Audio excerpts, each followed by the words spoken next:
Par mon rappel des épisodes précédents habituels, le temps que les gens arrivent. Donc, encore une fois, c'est la dernière séance sur l'Antiquité. Donc, le point, c'est de montrer que dans l'Antiquité, la question de la vie bonne, sur laquelle Socrate a voulu attirer l'attention, elle est principalement formulée selon la quête du souverain bien. L'idée qu'il y a un but ultime vers lequel toutes nos actions tendent déjà, mais on n'est pas forcément conscient exactement de ce qu'on cherche. Le but de la philosophie, c'est de vous dire, voilà, c'est ça que vous cherchez, c'est ça le souverain bien vers lequel toutes vos actions tendent. On a vu qu'il y a plusieurs conceptions. Il y a une conception hédoniste sur laquelle c'est le plaisir, donc on a vu quels étaient les problèmes. On a vu qu'il y a une conception qu'on ne trouve pas trop dans l'Antiquité, mais qui a été défendue plus aujourd'hui, qui est l'idée que finalement, ce qu'on cherche, c'est avant tout à satisfaire nos désirs, à avoir ce qu'on veut. Donc ça, c'est la théorie de la satisfaction des désirs. Et l'idée, c'est qu'il y a une troisième grande branche dans l'Antiquité, c'est que ce que vous voulez tous, même si vous ne le savez pas, c'est la vertu, c'est-à-dire la perfection, l'arrêté. Et cette thèse-là, elle est au centre des philosophies cyniques et stoïciennes, et les deux s'accordent, vu que l'une est l'héritière de l'autre, sur l'idée que cette perfection, qui est le souverain bien, elle consiste avant tout à vivre selon la nature. Ok, ça va? Donc, j'ai présenté rapidement le stoïcisme la dernière fois. On a commencé avec le manuel d'Épictète, et je vous ai dit la première grande leçon du manuel d'Épictète, c'est l'idée que si vous voulez être heureux, si vous voulez avoir une vie bonne, il y a une astuce très simple, peut-être un peu dure à implémenter, mais en théorie très simple, c'est que vous êtes triste quand vous n'avez pas ce que vous voulez, vous êtes heureux quand vous avez ce que vous voulez. Du coup, faites en sorte de ne désirer uniquement des choses que vous êtes sûr d'avoir. Donc ça, c'est vraiment l'idée de la distinction entre ce qui dépend de vous entièrement et ce qui ne dépend pas de vous, ce qui est en partie ou totalement aux mains du destin et du hasard des autres personnes. Et donc, si vous apprenez à désirer uniquement ce qui dépend de vous, vous aurez forcément ce que vous voulez.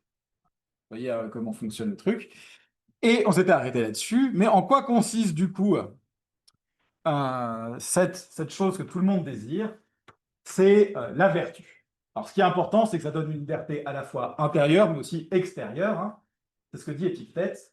Celui-là est toujours maître d'un autre homme qui a le pouvoir de lui procurer ce qui lui plaît, de lui ôter ce qui lui déplaît. Si vous désirez certaines choses et que j'ai le pouvoir de vous les donner, alors vous êtes un peu mon esclave quand même. Mais si vous ne désirez pas que des choses que personne ne peut vous donner à part vous-même, vous êtes complètement maître de vous-même. Donc, ce que dit Épictète, tu veux être libre, ne désire ou ne fuis rien de ce qui dépend d'autrui, sinon tu seras nécessairement esclave. Qu'est-ce que c'est la base de l'esclavage? Alors, esclavage ici a un sens métaphorique, même si on a une époque où ça existe au sens très littéral. C'est l'idée que être esclave, c'est avant tout dépendre des autres, donc avoir des désirs qui nous mettent dans la dépendance des autres. Voilà, par exemple, s'il faut renoncer à un repas chez une riche personne, n'as-tu donc rien obtenu à la place de ce repas? Ce que tu as obtenu, c'est de ne point avoir flatté celui que tu ne voulais pas flatter et de n'avoir rien enduré de ses portiers.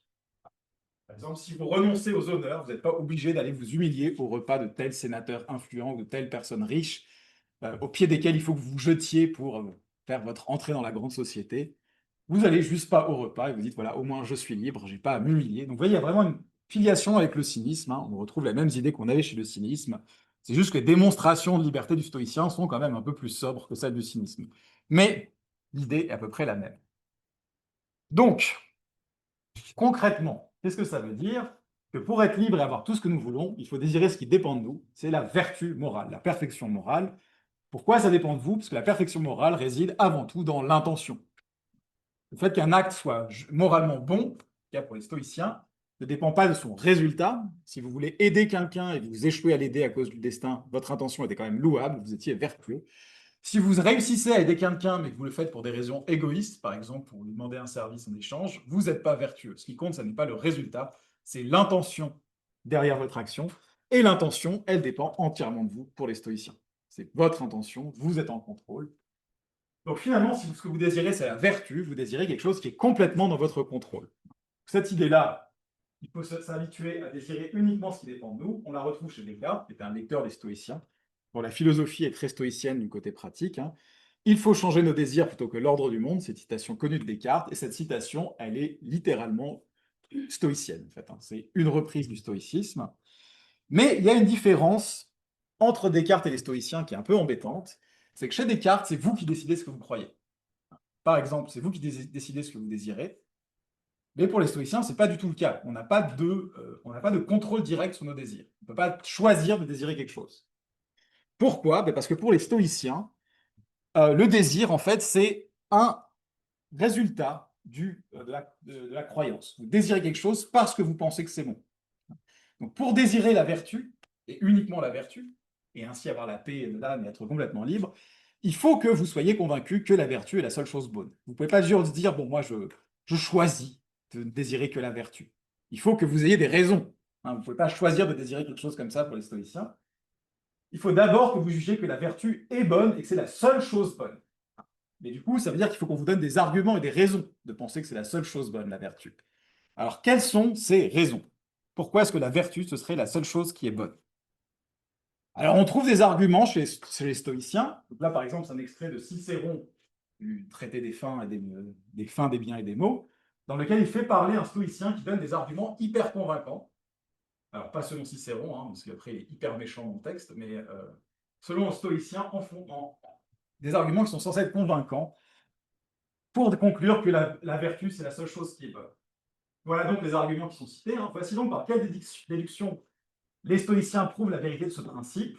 Tout ce qui est bon est louable, or tout ce qui est louable est moral, donc tout ce qui est bon est moral. Cela paraît-il suffisamment bien déduit. Voilà, ça c'est l'argument. Vous acceptez que tout ce qui est bon est louable, or tout ce qui est louable est moral, donc tout ce qui est bon est moral. Alors comme fait remarquer Cicéron dans le livre d'après, il dit, bon, ça c'est des arguments qui vont convaincre que les gens qui sont des couteaux en plomb. Alors je ne sais pas exactement ce que ça veut dire, mais clairement le plomb c'est un métal qui n'est pas très robuste et qui se plie facilement. Donc littéralement, si vous acceptez l'argument selon Cicéron, vous n'êtes pas le couteau le plus aiguisé du tiroir. C'est vraiment comme ça que Cicéron dit. C'est très marrant ton argument, mais déjà la première prémisse, tout ce qui est bon est louable. Si je suis épicurien, je dis non. Voilà, ce qui est bon, c'est le plaisir. Le plaisir n'est pas forcément louable, donc basta, quoi. Donc cet argument-là, il n'est pas spécialement convaincant. Mais il y a pour comprendre l'attitude des stoïciens, il ne faut pas se baser sur les arguments comme ça là, qui sont donnés, il faut comprendre leur vision du monde général. Autrement dit, la physique des stoïciens. Et la physique des stoïciens, donc physique, rappelez-vous, hein, c'est l'étude du monde, elle est assez spéciale, il faut bien la comprendre. C'est que le Dieu, c'est le monde, c'est Dieu. Alors je vous rappelle, hein, pour les stoïciens, tout ce qui existe est corporel. Il n'y a que quatre choses qui ne sont pas corporelles, l'espace, le temps, le vide et la signification des mots et des phrases. Alors Dieu est le monde et Dieu est corporel. C'est juste l'ensemble des choses corporelles, en fait, et un être entier qui est Dieu. Et puisque Dieu est le monde, tout ce qui arrive dans le monde arrive selon la volonté divine. Ok, ça va? Jusque-là, vous arrivez. Donc ça veut dire que tout ce qui arrive arrive selon le plan divin. Et comme Dieu est bon, parce qu'il est parfait, eh ben, tout ce qui arrive arrive de façon bonne et parfaite. Oui. Oh, il parle de destin. Comment? Bah, tout ce qui arrive arrive parce que ça fait partie du plan divin. Donc ça fait partie du destin. Mais on verra la prochaine fois que la conception du destin des stoïciens est assez technique. Mais parce que c'est aussi un déterminisme. C'est pas que un destin. Il y a une chaîne entière de causes et d'effets qui se suivent mécaniquement. Mais effectivement, tout ce qui arrive fait partie du plan divin. Ok. Oui. Et du coup, s'ils considèrent que Dieu, c'est le monde, est-ce qu'eux, en tant qu'humains, ils se considèrent comme une partie Oui. de Dieu? Oui. Et le fait que tout est la volonté divine, et vous dites que c'est juste de cause à effet, c'est un peu ce qu'on pourrait dire comme le karma, par exemple. C'est-à-dire action-réaction, c'est-à-dire je fais quelque chose. Alors, non. Justement, c'est là que c'est étonnant, c'est que c'est pas une question de morale ou de karma. Il n'y a pas, t'as fait quelque chose de bien, il t'arrive quelque chose de bien. Ouais, mais c'est vraiment le déterminisme au sens physique. C'est le sens où chaque cause a des effets. Hein. Si je mets de l'eau à bouillir, elle va bouillir à 100 degrés, c'est nécessaire. Il n'y a pas de. C'est vraiment l'enchaînement dans ce sens-là, dans le plus près de ce qu'on appelle le déterminisme physique aujourd'hui. Chaque état du monde entraîne nécessairement celui qui suit parce que le monde obéit à des lois de la nature. Donc il y a rien qui ressemble vraiment au karma chez les stoïciens. Ouais, mais ça ressemble vraiment plus, en général, on compare ça vraiment plus. Ils sont vraiment dans un truc très universel. de la nature, ouais. Voilà. Oui. Quelle est la différence entre les dieux chez les stoïciens et les dieux spinoza? Parce que pour moi, ils se ressemblent tous. Alors, un sens dans lequel il y aurait une différence, mais c'est vrai que c'est très proche. Bon, déjà, le dieu de Spinoza n'est pas matériel corporel. Voilà, déjà pour commencer. Et ensuite, le Dieu des stoïciens a littéralement un plan, ce qui n'est pas très clair chez Spinoza. Est-ce que ça a un sens? Il n'y a pas de plan divin chez Spinoza, hein. Il n'y a pas de... Spinoza, je ne sais pas si vous savez, mais il n'aime pas trop tout ce qui est téléologie, but. Voilà. Donc là, là, il y a un plan. C'est juste un plan sans but, par contre. Chez les stoïciens, c'est que ça, c'est con. C'est comme un problème. Enfin, il y a... Ouais, on va voir ça, on va voir. Il y a des trucs. Je suis pas sûr que c'est encore dans un sens très spécifique aux stoïciens. Mais oui, il y a un certain but qui est attribué à l'homme. Mais votre but principal, c'est juste d'accepter le destin. Parce que ça a un sens. Parce que de toute façon, tout ce qui se passera est prévu par le plan. Il y a pas vraiment moyen d'aider le plan divin chez les stoïciens, parce que vous ne pouvez pas aller à l'encontre du plan divin. Tout est réglé au millimètre près. Même si un jour vous preniez en tête d'aller contre le plan divin, ça faisait partie du plan divin. Donc, de toute façon, ça, c'est pas, cette option-là n'est pas ouverte, mais l'option qui est ouverte, c'est que vous acceptiez ou pas le plan divin. Sachant que le fait que vous acceptiez ou pas le plan divin fait partie du plan divin, donc c'est très récursif. Mais voilà, ouais, on va voir en détail. Oui. Et donc la notion de libre arbitre Alors déjà, n'existe pas. il y a pas il y a pas de libre arbitre dans l'Antiquité. On va parler on va en parler précisément à la séquence suivante. Il y a un débat avec les épicuriens, mais c'est pas sur l'idée d'arbitre ou de libre arbitre, c'est sur un truc qui est un précurseur de ça. Mais les stoïciens sont des gens qui défendent une liberté radicale. Vous êtes libre, parce que la liberté, c'est faire ce que vous voulez. Si vous faites des choses parce que c'est le plan divin, et que vous avez appris à désirer vivre selon le plan divin, vous êtes libre. Est-ce que ça a un sens? Il parle vraiment de cette définition, vous êtes libre quand vous faites ce que vous voulez. C'est vraiment là-dessus que parle le manuel d'Épictète. Donc, effectivement, tout ce qui arrive arrive selon le plan divin, mais si c'est ce que vous vouliez, vous êtes libre. Il n'y a pas de notion de est-ce que j'aurais pu faire autrement, est-ce que j'aurais pu contrecarrer le plan divin. Tout ça n'est pas intéressant pour les stoïciens. Ce qui compte, c'est que ce que vous faites maintenant, c'est que vous le désiriez. Oui. D'une certaine façon, oui aussi. Alors on va voir que c'est compliqué parce que les stoïciens ont une longue histoire et donc il y a des modifications au terme de l'histoire. Mais si on prend l'état qu'on connaît le plus, l'état final du stoïcisme, dans le stoïcisme romain, il y a cette idée que de toute façon, tout ce qui arrive a été nécessairement programmé pour arriver. Mais ce qui compte, c'est que vous soyez libre. Effectivement, le fait que vous étiez programmé ou pas pour être libre n'est pas un problème. Ça n'empêche pas que vous soyez libre pour les stoïciens. Voilà. Parce que être libre, c'est faire ce que vous voulez. Parce que ça, vraiment, c'est ça la définition des stoïciens. Et on verra que des gens ne vont pas être satisfaits avec ça. Peut-être que vous n'êtes pas satisfaite avec ça. Mais ça sera le sujet de la semaine prochaine. Donc, on ne va pas trop entrer là-dedans sur le libre arbitre aujourd'hui. Donc, du coup, si vous êtes sage, c'est-à-dire si vous savez les choses, si vous savez comment fonctionne le monde, vous savez que le monde, tout ce qui arrive dans le monde fait partie du plan divin. Vous savez que le plan divin est bon par nature, parce qu'on a vu la définition du Dieu dans l'Antiquité chez les philosophes antiques, c'est l'être qui est parfaitement bon, hein. Pas bon au sens moralement bon, mais au sens bon tout court. Donc, tout ce qui arrive est bon, hein. Enfin, donc, quelle est la vertu fondamentale du sage pour les stoïciens? C'est l'amor fati, l'amour du destin. C'est accepter le destin tel qu'il arrive plutôt que de toujours se révolter ou lutter contre lui. Voilà. Ça, c'est l'attitude centrale du sage, hein. Donc, si vous êtes sage, vous savez que tout ce qui arrive arrive parce que c'était bon. Et du coup, vous ne pouvez pas être déçu parce que uniquement des choses bonnes arrivent. Donc, vous êtes toujours content. Voilà. L'idée, c'est que le stoïcien ne ressent pas. On dit souvent que le stoïcien ne ressent pas d'émotions, mais si vous êtes un sage ou stoïcien parfait, vous ressentez des émotions positives et pas des négatives. Parce que vous savez que tout ce qui arrive est bon. Et ça peut vous emplir d'émotions positives. Mais la colère, la haine, ces choses-là, un stoïcien ne les ressent pas. C'est pas bien. Pour vous et pour les autres. Donc voilà par exemple des extraits des pensées de Marc Aurèle. Ce que font les pieux. Alors, les stoïciens parlent au pluriel parce qu'il y a un peu cette idée que ce que les gens normaux ou pas philosophes ont appelé les dieux, en fait, ce sont différentes manifestations possibles du Dieu unique, si vous voulez. Ce que font les dieux est plein de leur providence. Ce que fait la fortune ne se produit pas hors de la nature, hors de la trame et de l'enchaînement des choses que règle la providence. Tout découle de là. Ajoutons-y la nécessité et l'utilité de l'ensemble de l'univers dont tu es une partie. Or, ce que comporte la nature du tout et ce qui sert à la conserver est bon pour chaque partie de cette nature. Les transformations des éléments, aussi bien que celles des composés, contribuent à conserver l'univers. Que ces dogmes te suffisent pour toujours. Repousse la soif des livres pour mourir sans murmurer, mais avec tranquillité, en remerciant les dieux du fond du cœur. Tout ce qui arrive arrive justement, t'en convaincras par un examen attentif. Les choses se succèdent, je ne dis pas seulement dans un certain ordre, mais suivant la justice. Alors la justice, ça ne veut pas dire que les biens, les méchants sont punis ou les biens sont punis, parce que de toute façon, on ne peut pas vraiment punir les méchants, puisque la seule chose qui est mauvaise, c'est d'être vicieux. Donc ils sont automatiquement punis si vous y réfléchissez. Hein. Et les biens, on peut pas ça n'a aucun sens de récompenser les bons, parce que la seule chose qui est bonne, c'est la vertu. Donc s'ils sont bons, ils sont déjà vertueux. L'idée de récompense n'a pas de sens dans le stoïcisme, si vous voulez. La vertu est sa seule récompense, mais parce qu'il n'y en a pas d'autres possibles. Il n'y a pas d'autres choses qui sont bonnes. Les choses se succèdent, je ne dis pas seulement dans un certain ordre, mais suivant la justice, comme si quelqu'un nous les attribuait d'après notre mérite. Continue donc d'être attentif comme auparavant. Quoi que tu fasses, fais-le dans la pensée d'être homme de bien, et conformément à l'idée exacte de l'homme de bien. Observe cette règle en tout acte. Donc ça, c'est les préceptes stoïciens. Oui. Et voilà, les gens vont meurent et les gens mauvais restent en vie. Parce que on doit remettre en question notre vision de notre opinion sur ça. Est-ce que la mort c'est mauvais?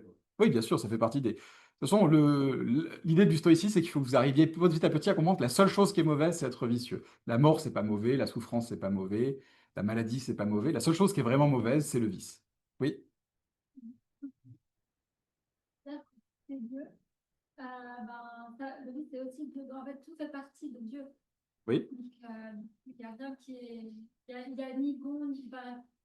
Si Dieu est ultimement bon, et Alors, que sa volonté, Ça, tout est. ça c'est parce qu'il y a une prémisse implicite qui est l'idée que si une partie est mauvaise, le tout doit être mauvais. Mais l'idée, c'est que les propriétés des parties ne sont pas forcément des propriétés du tout, si vous y réfléchissez. Peut-être que la combinaison de plusieurs trucs mauvais avec un truc bon, ça donne quelque chose d'encore meilleur, Ouais. par exemple. Ce que vous voyez. Donc, il y a pas forcément d'erreur. C'est l'idée que la qualité. Il y aurait d'erreur que si on pensait que la qualité du tout, ce serait la somme des qualités des parties. Mais si vous pensez que c'est un truc qui naît de l'harmonie et de l'organisation entre les parties, il n'y a pas ce problème-là. Vous pouvez dire, par exemple, dans une mélodie, une note en elle-même n'a aucun intérêt, mais placée à ce moment-là entre deux autres notes, elle donne quelque chose de. Elle a sa place, quoi. Oui. C'est autre chose que de juste refuser. Alors, on va y arriver. On va y arriver parce que c'est difficile, du coup. C'est compliqué, mais on va y arriver. Oui. Ça veut dire qu'il n'y a jamais le sentiment d'injustice. Non, il ne peut pas y avoir d'injustice véritablement chez les stoïciens, d'une certaine façon. Il n'y a que de l'injustice ressentie. Mais en vrai, oui. C'est possible d'avoir une lecture de tout ce qui arrive selon la nature, mais en considérant en fait plutôt les phénomènes qui sont à proprement parler naturels, Ouais. et après tout ce qui est humain est modifiable et changeable. Ben, D'accepter un petit peu sa condition, l'endroit de sa naissance, le moment de sa naissance, la famille, etc. Mais de faire en sorte de s'extirper de ça et d'avoir. il y aurait une sorte la justice il y a une sorte d'isolation, Oui. de poche dans la nature où l'homme a un. Alors oui, c'est possible de dire ça, mais c'est pas ce que disent littéralement les stoïciens, au moins les stoïciens tardifs. Je vais y venir, peut-être la semaine prochaine. Mais si vous lisez le traité du destin, par exemple, il y a vraiment l'idée que même vos actions étaient nécessaires, selon les stoïciens. Parce que pour les stoïciens, la liberté ne requiert pas ce qu'on a aujourd'hui l'intuition de liberté, cette idée qu'il y aurait une sorte de place pour faire autrement. Est-ce que ça a un sens? Ouais, c'est vraiment une conception très, très, très bizarre. Justement, ceux qui défendent l'idée qu'il faut que l'action humaine échappe à ça, par exemple, c'est les épicuriens, on va voir. Et les épicuriens se clashent clairement avec les stoïciens là-dessus. Donc probablement que les stoïciens ne voulaient pas dire ça. Parce que Marc Aurèle, il a, dans cette pensée, j'ai pas un mot pour mot, mais donne-moi la force d'accepter ce que je peux pas changer, le pouvoir de modifier ce qui est entre mes mains. Donc ça lui donne quand même cette interprétation Non, de pouvoir changer les choses. parce qu'en fait, l'idée, c'est que le fait que vous ayez la possibilité de changer ça ne dit pas que vos décisions elles-mêmes, vous pouvez les changer. Vous pouvez dire que j'ai le pouvoir j'ai le pouvoir de changer ça, ça veut dire si je décide de faire ça ou si je décide de faire ça, ça change quelque chose. Mais ça n'implique pas vous ayez le choix sur ce que vous décidez. Je ne sais pas si vous avez un. Alors ça, il faudrait plonger dans la littérature contemporaine sur le libre arbitre. L'idée, c'est qu'il faut distinguer deux choses. C'est est-ce que ma décision aurait fait une différence? C'est-à-dire si je décide A ou B, ça aurait donné un résultat différent. Et ça, c'est compatible avec le déterminisme. Hein. L'idée que, bah, effectivement, si j'avais fait quelque chose de différent, les résultats auraient été différents. Et la question de savoir, mais est-ce que finalement, ma décision n'était pas déterminée? Et en fait, on peut complètement dire, ma décision était fixée par le destin. Et si j'avais pris une autre décision, les résultats auraient été différents. Parce que vous voyez, ces deux phrases, elles peuvent être simultanément vraies. Parce que vous voyez l'astuce. Ouais. Pardon, c'est des choses qui dépendent que de lui. C'est-à-dire que les choses qui sont hors de lui, il ne peut pas les changer. Alors, il peut les changer. Mais encore une fois, ça remonte à un acte primitif, et c'est l'idée que c'est sous son contrôle, mais ça n'implique pas que ce qui l'amène à exercer ce contrôle, voilà, faut vraiment voir ça comme ça. Vous pouvez dire que quelque chose est sous votre contrôle, mais que ce qui vous amène à exercer ce contrôle, lui, n'est pas sous votre contrôle. Ça ne demande pas ça demande pas une sorte de remontée à l'infini. Est-ce que ça a un sens? Donc ce qu'on appelle le locus de contrôle pour les stoïciens, c'est pas la décision, c'est le choix des représentations. En gros, tout dépend de comment vous choisissez de vous représenter le monde, de quelle représentation vous acceptez ou pas. Et l'idée, c'est que tout fait partie du plan divin. Donc même le fait que vous acceptez cette représentation doit faire partie du plan divin. Hein, vraiment, mais on va y revenir sur la séance sur le libre arbitre. Passons là-dessus, parce que c'est très contre-intuitif. Mais si vous voulez vraiment plonger là-dedans, vous pouvez lire le traité du destin de Cicéron. C'est un peu compliqué, mais c'est pas long. Vous allez voir qu'effectivement, il y a, il y a pas mal de problèmes à l'époque avec cette théorie-là, quoi. Cette idée. Alors, du coup, on trouve chez les stoïciens de nombreux appels à accepter notre destin. Je vais pas, vous avez bien compris jusque-là, hein. Par exemple, vous avez la métaphore suivante dans l'annuel d'Épictète. Vous avez pas mal de métaphores, celle-là est connue. Si dans un voyage sur mer, le voyage sur mer, c'est votre vie, hein, bien sûr, ton vaisseau aborde et que tu en sors pour faire provision d'eau, tu peux en passant ramasser ton chemin, un coquillage ou une plante. Donc, s'il y a des choses qui vous arrivent bien dans la vie, vous pouvez en profiter. Mais il faut que tu aies l'attention fixée sur le navire et que sans cesse tu regardes derrière toi si par hasard le pilote ne t'appelle point. Hein. Le navire, c'est aussi le destin, quoi. Donc, le destin peut vous rappeler, vous dire, voilà, là, il faut arrêter de ramasser les biens, il faut faire autre chose. Et vient-il à t'appeler, laisse tout cela de peur qu'il ne te fasse enchaîner et jeter au fond du vaisseau comme le bétail. C'est-à-dire que même si vous refusez le destin, bah, le destin, il va faire la même chose, et le destin va continuer sa route, hein, c'était le destin. De même, dans la vie, s'il t'est donné au lieu de plantes et de coquillages une femme et un enfant, rien ne t'empêche de les recevoir, mais si le pilote t'appelle, cours au navire, laissant toutes ces choses, ne te retournant même pas. Et si tu es vieux, ne t'écarte jamais du navire, de peur qu'à l'appel du pilote, tu ne fasses défaut. Il faut toujours on peut profiter de ce que la vie nous offre, mais ce qui est important, c'est de garder la direction du bateau, du destin, de la vie, là où ça vous mène, et de ne pas rejeter cette direction parce que certains autres biens vous détournent de la direction du navire. Il faut toujours avoir en tête que le navire vous amène dans un certain sens et il faut respecter la trajectoire du navire. Alors le problème, et c'est connu déjà dès l'époque, c'est que ça pose des paradoxes stoïciens. D'ailleurs, paradoxe stoïcien, c'est le titre littéralement d'un bouquin de Cicéron, hein, qui s'appelle Les paradoxes stoïciens, pour dire, voilà, quand même, ça pose des problèmes.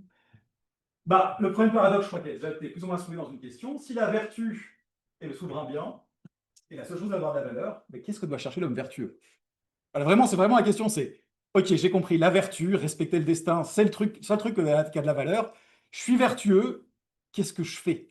Apparemment, il faut quand même quelque chose pour me guider dans l'action. Que fait l'homme vertueux, quoi? Qu'est-ce que je fais dans la vie de tous les jours? Qu'est-ce qui vaut la peine d'être fait si la seule chose qui est bonne, c'est le destin? Apparemment, tout ce que je vais faire, bah, suit le destin par définition. Vous voyez bien. Tout ce que je ferai fait partie du destin. Même si je me révolte contre le bateau va m'emporter malgré moi. Donc, a priori, vu que tout est prévu par le destin, tout ce que je fais, c'est le destin. Donc, est-ce que l'homme vertueux peut faire tout ce qu'il veut? Probablement pas. Mais vous voyez qu'il y a une sorte de problème un peu comme ça, quoi. Est-ce que je dois agir d'une certaine façon? Est-ce que, par exemple, je dois éviter de la souffrance aux autres? Hein, est-ce que ça me dit, par exemple, qu'il faut être respectueux du bien-être des autres? Ou est-ce que finalement, je peux zigouiller tout le monde en disant, eh, ça fait partie du destin. Je suis vertueux, je respecte le destin, de toute façon, hein. Bah, bien sûr que non. Et c'est là qu'on entre déjà dans un premier truc un peu compliqué pour les stoïciens, c'est que tout est indifférent sauf la vertu. En gros, la vertu est bonne, le vice est mauvais, tout le reste est indifférent. Mais parmi les choses qui sont indifférentes, il y en a quand même qui sont préférables aux autres. Alors déjà, plein de philosophes à Rome sont morts de rire par cette expression. Les indifférents préférables, c'est genre... Ok. Mais voilà, c'est vraiment l'idée que la seule chose qui est bonne, et c'est la vertu, mais il y a des choses que l'homme vertueux doit faire de préférence, tout en y étant indifférent. Bah oui, parce que la seule chose bonne, c'est la vertu. Alors, comment on sait ce qui est préférable ou pas? C'est là que les stoïciens ont toute une théorie. Ça dit, ben, c'est ce que la nature nous indique.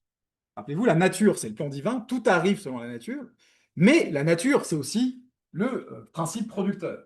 L'idée, c'est qu'en tant qu'être humain, vous avez des instincts naturels. Et donc, ces instincts naturels, ils vous indiquent ce que vous devez faire en général. Pas dans le détail, parce que des fois, vous allez essayer de faire ça, puis le destin vous a dit non, effectivement, aujourd'hui, en général, tu dois aider les autres et tu dois chercher à les sauver, mais là, aujourd'hui, c'était pas la peine. La personne allait mourir de toute façon, même si tu essayais de l'aider. Mais en gros, il y a des tendances générales que la nature vous indique. Alors ça, par exemple, c'est tiré du traité des fins de Cicéron. Voilà ce que dit l'interlocuteur de Cicéron. Les stoïciens, dont je suis la doctrine, prétendent que dès que l'animal est né, car c'est par là qu'il faut commencer, il est spontanément approprié à lui-même, qu'il est intéressé à se conserver et à aimer sa constitution, ainsi que tout ce qui est propre à conserver cette constitution, qu'au contraire, il répugne à l'anéantissement et à tout ce qui pourrait amener l'anéantissement. Hein. Et voilà comment il démontre qu'il en est ainsi. Les petits, avant d'avoir été touchés par le plaisir ou la douleur, ont appétition des choses qui leur sont salutaires et horreur de celles qui leur sont nuisibles, ce qui n'arriverait pas s'ils n'aimaient pas leur constitution et n'en redoutaient pas l'anéantissement. Hein. Donc, par exemple, quel est le premier instinct de l'animal, y compris des êtres humains? C'est l'instinct de conservation. Hein. Donc, la nature a mis en vous un instinct qui fait que, par exemple, s'il y a une falaise ici, vous dites, bon, allez, je ne vais pas continuer tout droit. Non, mais c'est littéralement ça. Donc, quel est votre premier devoir en tant qu'être vertueux? Bah, c'est de vous conserver vous-même, de faire prendre soin de votre corps, de faire en sorte de vivre le plus longtemps possible. Bien sûr, ça c'est très connu. Vous allez dire, ouais, mais les stoïciens, ils se suicident. C'est un peu connu. Là, c'est toujours la réserve. Si effectivement, par défaut, il faut que vous essayiez de survivre, et si là, vous voyez que la vie, quand même, le destin vous dit, là, il faut peut-être arrêter de vivre, lâche le morceau, à ce moment-là, vous dites, ok, là, c'est une exception, il faut que je me suicide, tout va bien.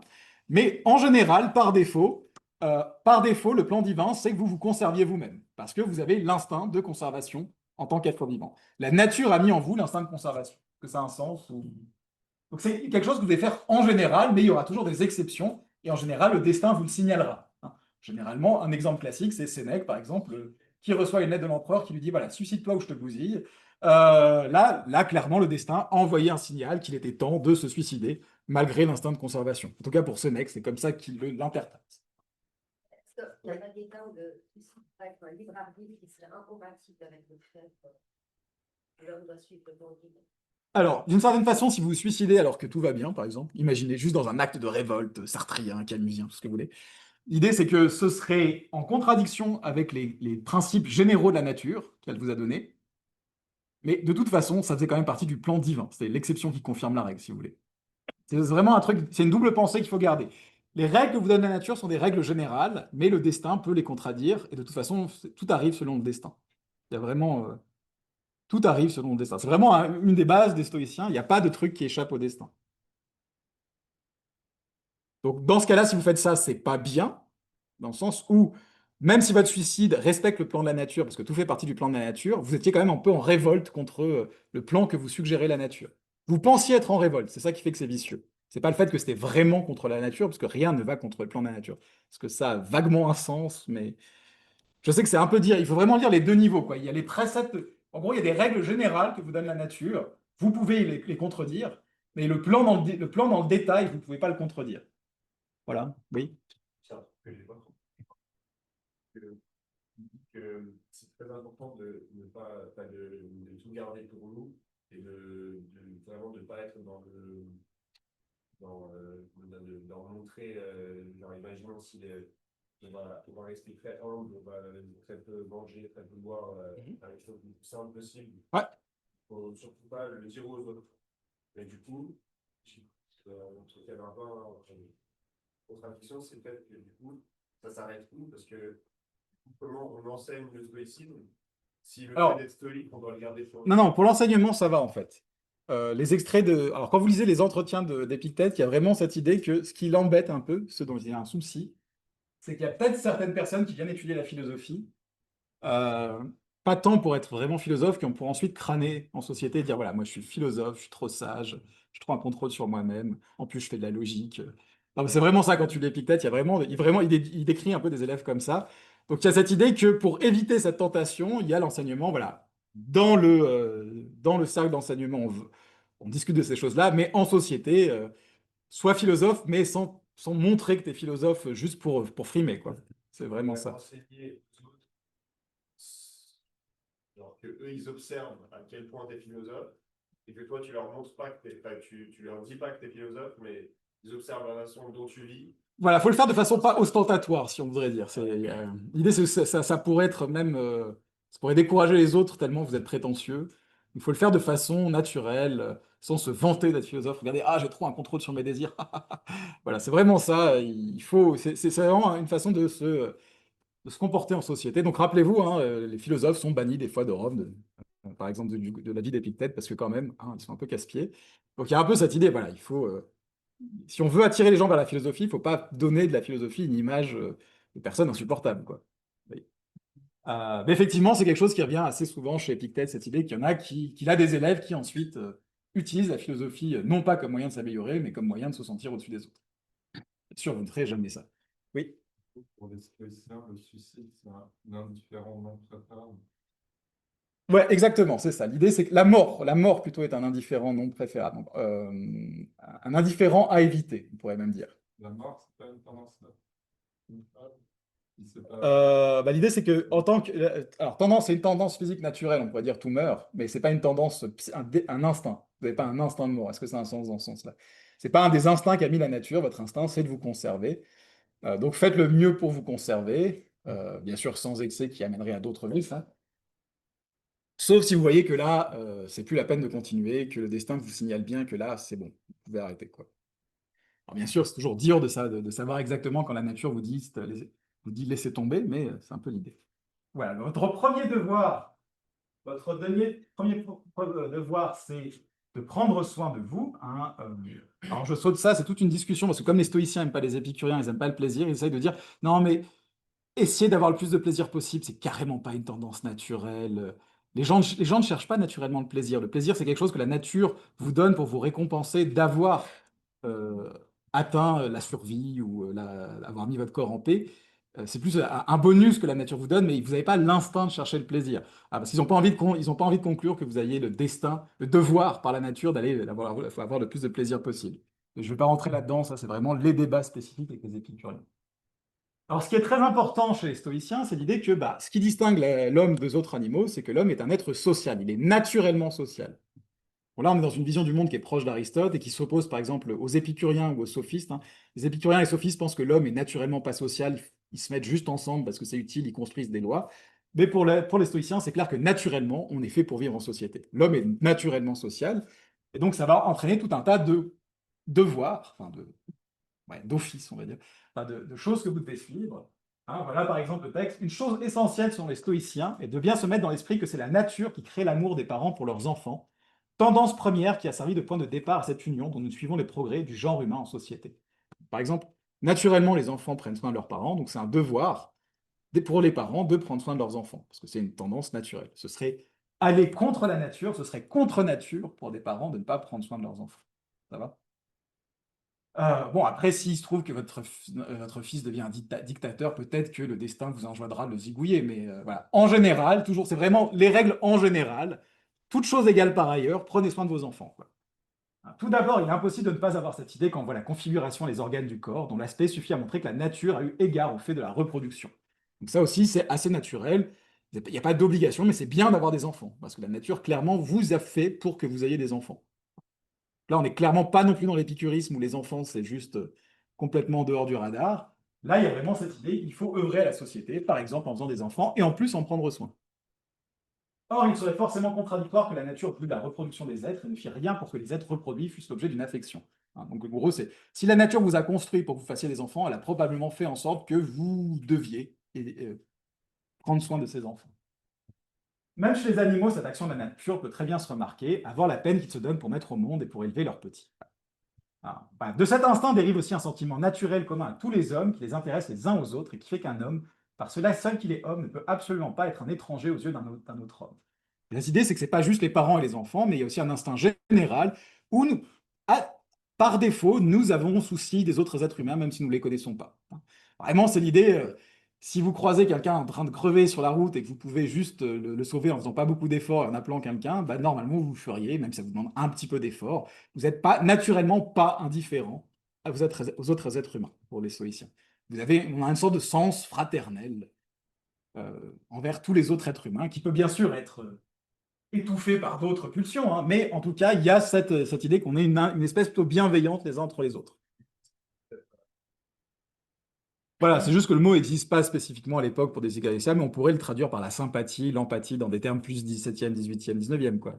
Mais oui, c'est ça, c'est cette idée qu'on a une sorte de soin, de souci naturel pour les autres êtres humains. De même que parmi les parties du corps, il y en a qui sont comme faites pour elles-mêmes, les yeux par exemple, les oreilles, tandis que certains membres servent d'auxiliaires aux autres.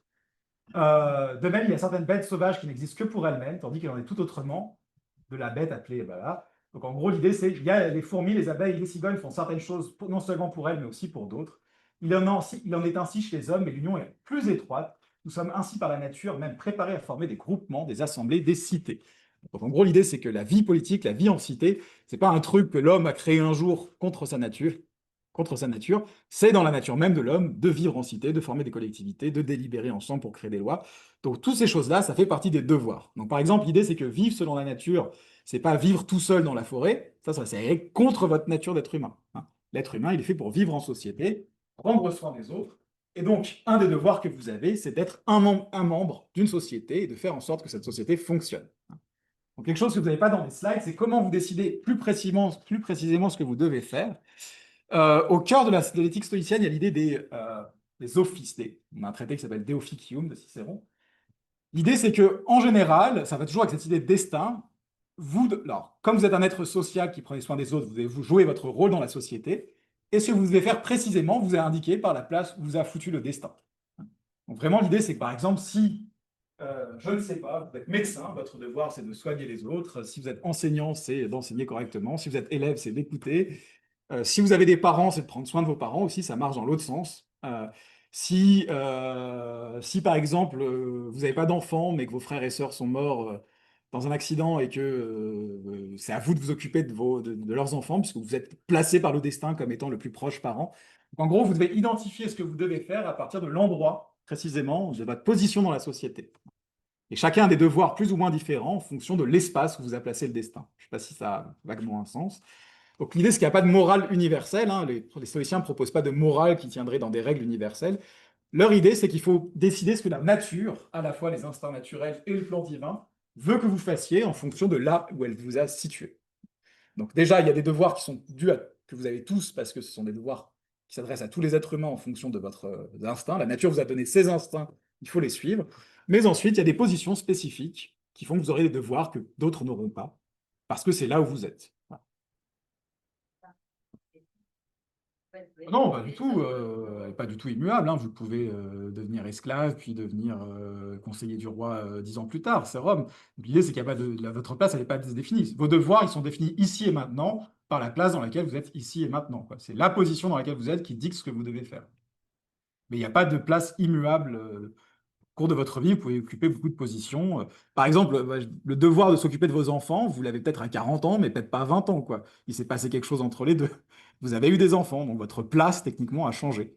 Maintenant, vous avez la fonction parent qui s'est créée, donc vous avez des nouveaux devoirs. Donc, il n'y a pas de place immuable. Est-ce que ça a un sens? Ouais. Oui, une question.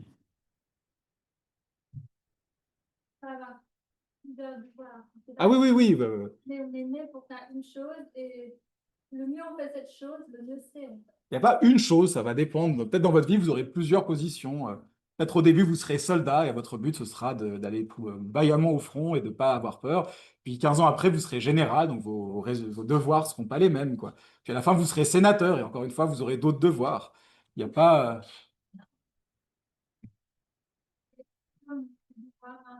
Alors ça,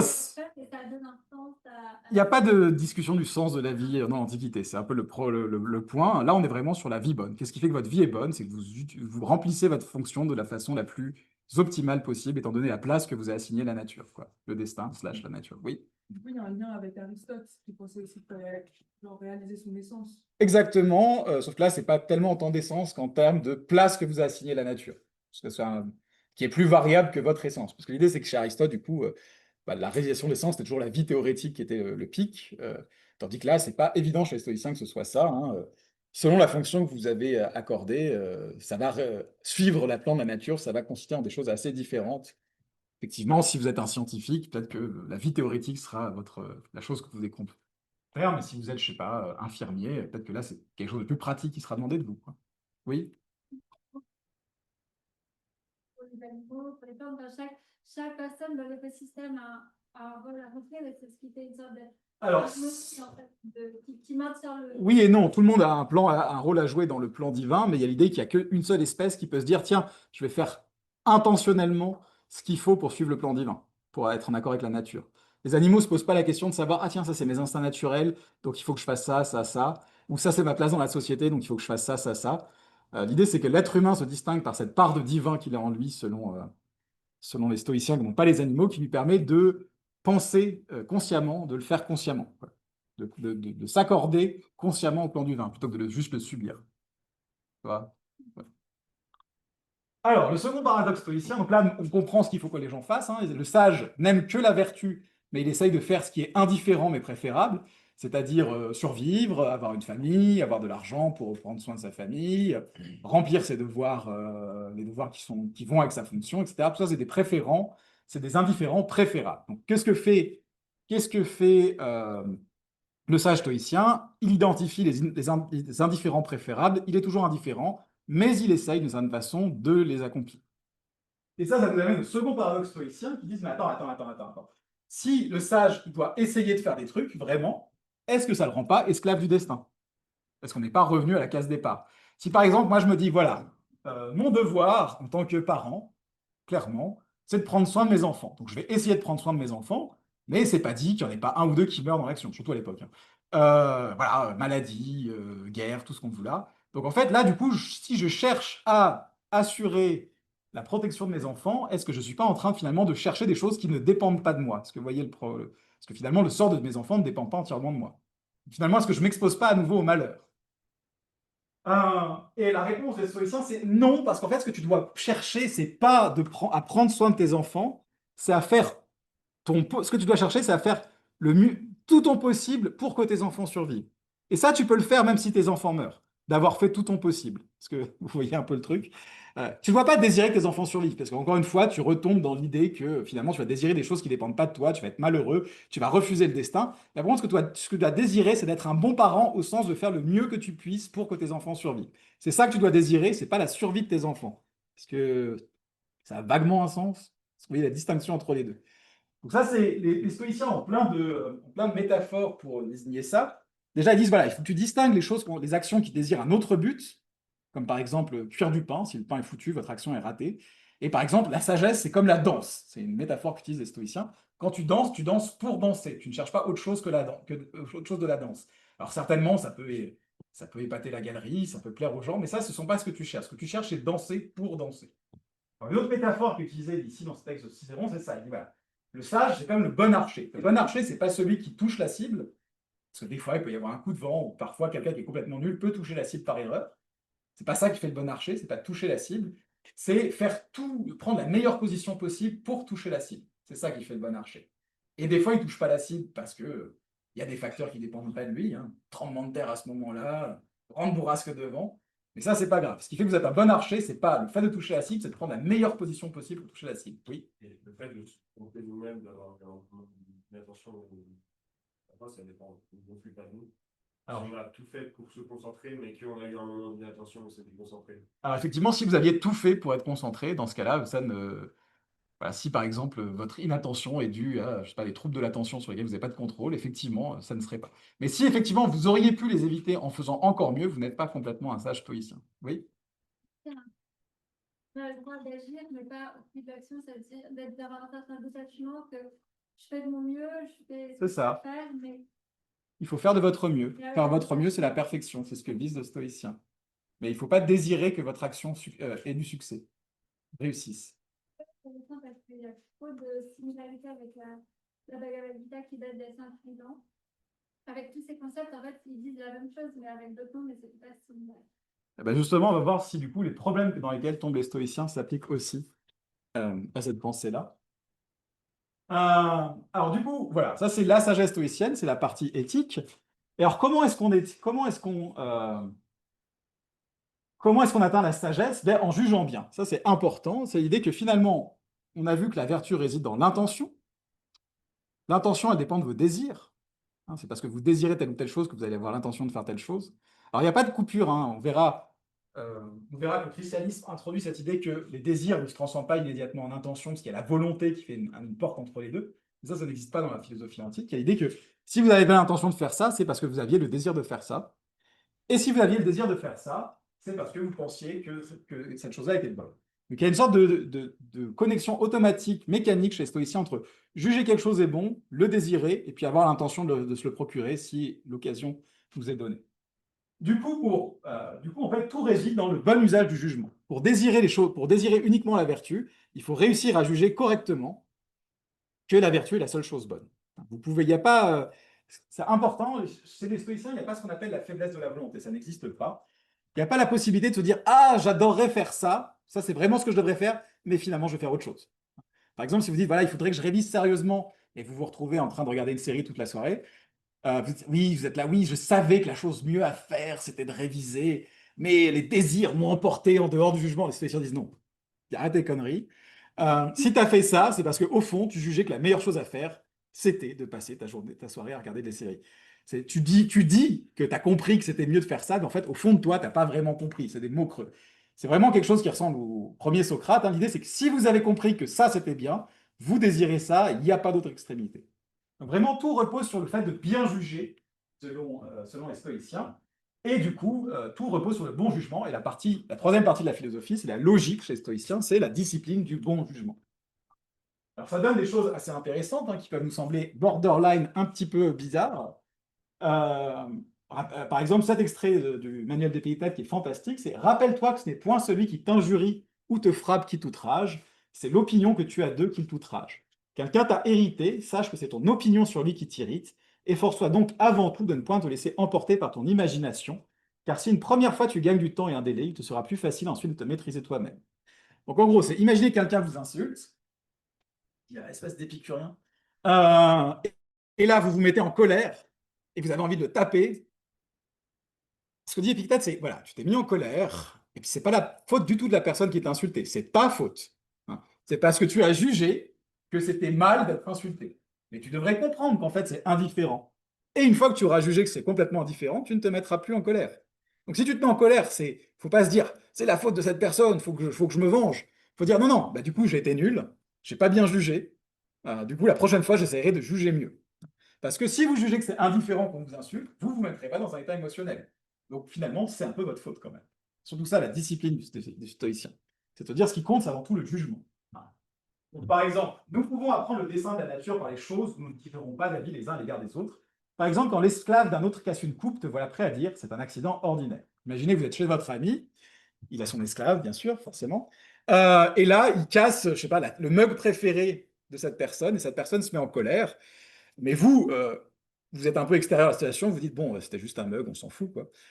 Et l'idée des stoïciens, c'est que votre avis, il est quand même plus objectif que celui de votre ami qui est personnellement impliqué dans la situation. Donc, votre avis doit servir de référence pour votre ami. Okay, du coup, on applique ça une autre fois. Hein.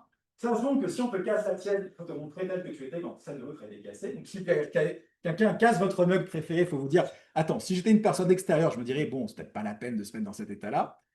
Alors, appliquons ça à autre chose. Hein. Le fils d'un autre est mort ou sa femme, il y a des personnes qui disent c'est la vie, c'est chose humaine, quoi. Voilà, vous entendez tout le temps à la radio des gens qui meurent de façon atroce, puis bon, vous dites bon, c'est bien triste, mais en vrai, ça ne vous touche pas plus que ça. Hein. Ce que dit le stoïcien, c'est comme ça que vous faut traiter la vie de vos proches, c'est objectif, c'est le point de vue, quoi. Hein, voilà. Mais chacun, quand son propre fils est mort, s'écrit aussitôt hélas, malheureux que je suis. Ça, c'est là, on est dans l'émotion. Hein, ça, c'est trop subjectif. Il faut revenir à la vision objective. Comme quand vous entendez que la vie que quelqu'un d'autre est mort, ça ne touche pas plus que ça. Il faut traiter de la même façon la mort de vos proches, de vous dire oui, bah, c'est un être humain qui est mort, hein, plus, c'est la vie. Quoi. Hein, il faudrait se rappeler quels sentiments nous éprouvons en apprenant que les mêmes mots sont arrivés à d'autres. Donc ça, c'est une première technique stoïcienne pour bien juger. Hein. Quand vous êtes trop personnellement impliqué dans la situation, il faut imaginer que la même situation arrive à quelqu'un d'autre. Et là, vous vous dites, oui, bah oui, mon fils est mort, c'est dommage, mais bon, c'est la vie, quoi. Voilà. Ça, c'est le stoïcisme. Quoi. Oui. Sur la sémantique des mots. Parce qu'à un moment, il parle de dire j'ai perdu mon fils, par exemple, et de dire je l'ai rendu. Est-ce que c'est pas ça aussi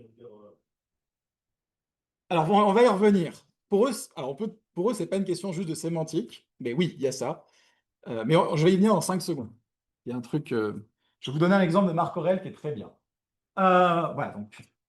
Voilà, l'idée, c'est que tous les désirs et les émotions aussi viennent du jugement. Donc, le point le plus important, celui où s'exerce tout votre contrôle, finalement, on a dit qu'on contrôle les intentions, mais les intentions découlent des désirs, et les désirs découlent des jugements. Et en fait, le point du stoïcien, c'est que vous contrôlez vos jugements.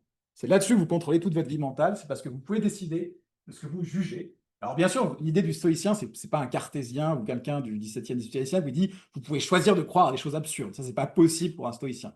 Mais l'idée, c'est que la vie vous envoie des informations et vous avez Ça dépend de vous, de comment vous réagissez à ces informations.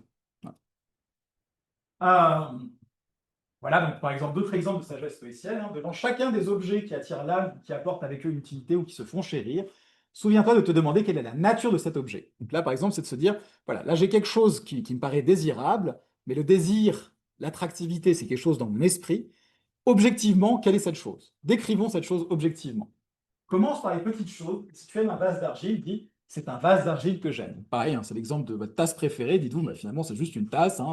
C'est juste un objet matériel fait de telle composition. Voilà, il y a pas de valeur là-dedans, finalement. Car s'il se brise, tu n'en seras pas troublé. Si tu embrasses ton enfant ou ta femme, dis, c'est un être humain que j'embrasse, car s'il meurt, tu n'en seras pas troublé. Finalement, votre enfant, alors, on ne va pas prendre femme, parce que là, clairement, ça s'adresse à un public masculin, mais ce n'est pas le cas ici. Donc voilà, prenez un proche ou un enfant, dites-vous, effectivement, cette personne a beaucoup de valeur pour moi, mais cette valeur, elle n'est pas objective, elle est juste dans la relation que moi j'ai avec cette personne. Objectivement, c'est juste un être humain, quoi. Et puis bon, voilà. Décrivons vraiment de quoi il s'agit en enlevant toutes les couches subjectives qui s'opposent entre moi et l'objet. Je verrai que c'est juste un être humain, il n'est pas spécialement différent des autres. Certainement, on a tous envie de penser que nos enfants sont plus merveilleux que les autres, mais on sait quelque part dans notre tête que c'est juste des êtres humains, à peu près comme les autres, quoi. Donc, essayons d'être objectifs. Si un autre être humain mourait, on ne serait pas plus touché que ça. Du coup, c'est pourquoi réagir différemment si c'est notre enfant. Alors, ça paraît très cruel, mais bon, déjà, il faut se remettre dans le contexte de l'époque où tu as un enfant sur deux qui meurt. Et c'est la statistique pour la plupart des sociétés de l'époque. Oui. L'amour, par exemple, le rejeter, tu pourras complètement s'en débarrasser. Alors, l'amour, si c'est la passion, oui, bien sûr. Ouais. Après, la vie en couple fondée sur des principes rationnels, d'entraide, élever les enfants, très très bien, très très bien. Mais l'amour, non. Non, non. L'amour, si on entend l'éros, la passion, très très très mauvaise idée. Jamais. Zéro. Je vous ai dit, la philosophie antique, l'amour, c'est non. Hein. Mais parce que le principe, c'est le détachement. Et en général, le détachement et l'amour, je ne sais pas si vous voyez, ça marche pas trop bien de pair, quoi. Donc l'affection, l'estime de votre conjoint, conjointe, l'estime mutuelle, dans une association raisonnable et rationnelle, ça c'est top. Hein. Ça fait partie, ça va dans le sens de ce que la nature vous demande, faire des enfants, s'en occuper ensemble. Donc on n'est pas des épicuriens, on ne vit pas chacun dans son coin sans vouloir s'engager, mais par contre, il ne faut pas tomber amoureux, oui, effectivement. Voilà. Oui. C'est une bonne question, mais la réponse est probablement non, parce que ça ne fait pas partie des lois de Rome. Donc, dans la nature, pour avoir des enfants, avoir des enfants. je vois pas en quoi la polygamie accélère le mouvement. Enfin, chez chacun une femme, ça marche très bien aussi, quoi. Je suis pas sûr de voir comment la polygamie permet d'accélérer le nombre d'enfants.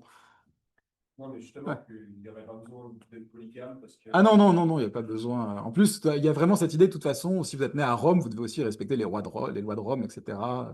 Donc là, vous devriez respecter les lois de notre société, il n'y a pas de polygamie. Rappelez-vous, les devoirs dépendent aussi de là où vous êtes. Donc ils sont aussi socialement et culturellement situés. Les lois de la société, elles changent. Je sais pas, j'avoue que c'est pas un thème que j'ai vu beaucoup abordé dans les écrits stoïciens, même si j'ai pas tout lu. Je vois pas d'objection qu'ils auraient a priori contre cette idée-là, quoi. Mais je pense pas que ça soit spécifiquement abordé. Je pense pas que la question les ait taraudés sur la polygamie. Voilà. Donc la phrase très connue d'Épictète, c'est ça. Ceux qui troublent les hommes, ce ne sont pas les choses, mais leur opinion sur les choses. Les choses elles-mêmes sont neutres. Ce sont des objets physiques. Rappelez-vous, tout est physique, qui n'ont aucune valeur intrinsèque, à part la vertu. Par exemple, la mort n'est rien de terrible, car Socrate aussi l'aurait trouvé terrible. L'idée, c'est que la mort, c'est pas quelque chose d'objectivement terrible, parce qu'il y a des gens qui arrivent à pas avoir peur de la mort, Socrate. Mais notre opinion sur la mort qui nous a fait regarder comme terrible, voilà ce qui est terrible. Lors donc que nous sommes entravés ou troublés ou affligés, n'accusons jamais autrui, mais nous-mêmes, c'est-à-dire nos opinions. Si ça ne va pas bien, c'est pas la faute des autres, c'est la vôtre. C'est vraiment la leçon du stoïcisme. C'est parce que vous ne jugez pas correctement. Il faut reprendre la discipline du jugement. Œuvre d'ignorant que d'accuser les autres de ses propres maux. L'homme qui commence à s'instruire s'accuse lui-même. L'homme instruit ni les autres, ni soi. Voilà. Donc, il faut vraiment travailler sur vous-même, plutôt que de se plaindre des autres, pour les stoïciens. Je ne sais pas à quel point c'est des conseils qui vous permettront de vous sentir bien dans votre vie. C'est juste un cours d'histoire de la philo. Je ne vous dis pas de faire ça à domicile. À vous de choisir si ça vous paraît. Voilà, donc les stoïciens proposent un certain nombre de techniques pour éviter de donner l'assentiment à des fausses représentations. L'idée, c'est que vous avez des idées directes présentes dans votre esprit. Ah, ça c'est agréable. Ah, ça j'aimerais l'avoir. Et il faut résister à cette première impression pour ensuite arriver à un jugement plus objectif, en fait. Donc là, par exemple, il y a des techniques pour se dire, bah, attends un peu avant de donner une opinion, hein. Si l'image de quelque volupté se présente, veille sur toi comme tu fais pour toutes les autres images et ne te laisse pas emporter par elle, mais que la chose t'attende et obtiens-toi de toi-même quelques délais, hein. Donc, par exemple, dites-vous, avant de prendre une décision, j'attends un quart d'heure, quoi. Hein, peut-être que là, après, à froid, je n'aurai pas exactement la même réaction. Peut-être que là, je pourrais juger plus correctement. Voilà, et voilà. Et aussi, il y a l'idée que, là, c'est une idée très importante qui a influencé les psychothérapies au XXe siècle. On fait souvent la liaison avec le XXe siècle. Cette idée que finalement, on peut interpréter une situation sous deux angles différents. Et donc, peut-être que si on essaye d'avoir plusieurs perspectives différentes sur la même situation, ça va changer notre façon de la voir. Donc, chaque chose a deux sens, hein. Voilà, on peut prendre chaque chose par les deux bouts, littéralement. Par l'une, elle est facile à porter, par l'autre, impossible. Ton frère te fait-il une injustice? Ne prends pas la chose par le côté de l'injustice, car c'est l'anse par où on ne saurait la porter.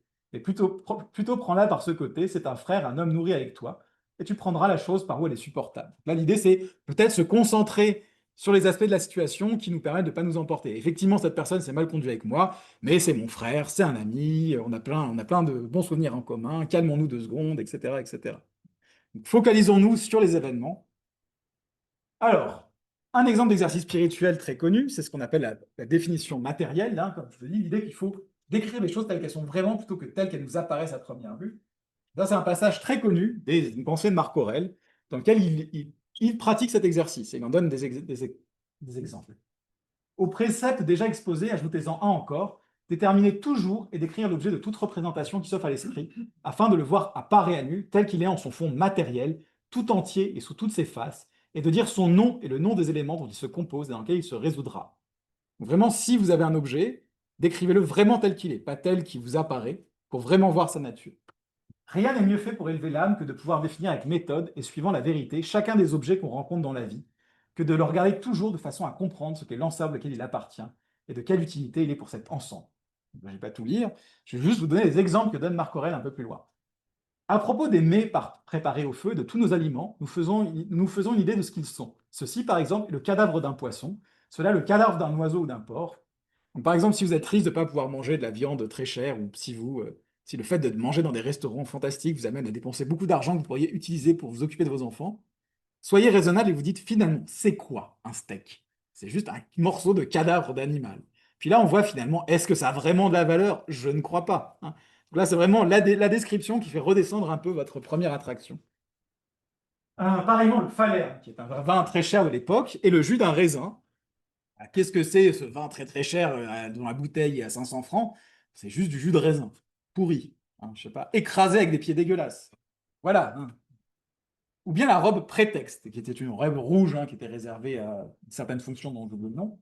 La robe prétexte est faite des poils d'une brebis teints dans le sang d'un coquillage. Voilà, finalement, cette toge qui est le symbole du pouvoir politique, de l'ascension dans la société, qu'est-ce que c'est? C'est juste des poils de brebis dans le sang d'un coquillage.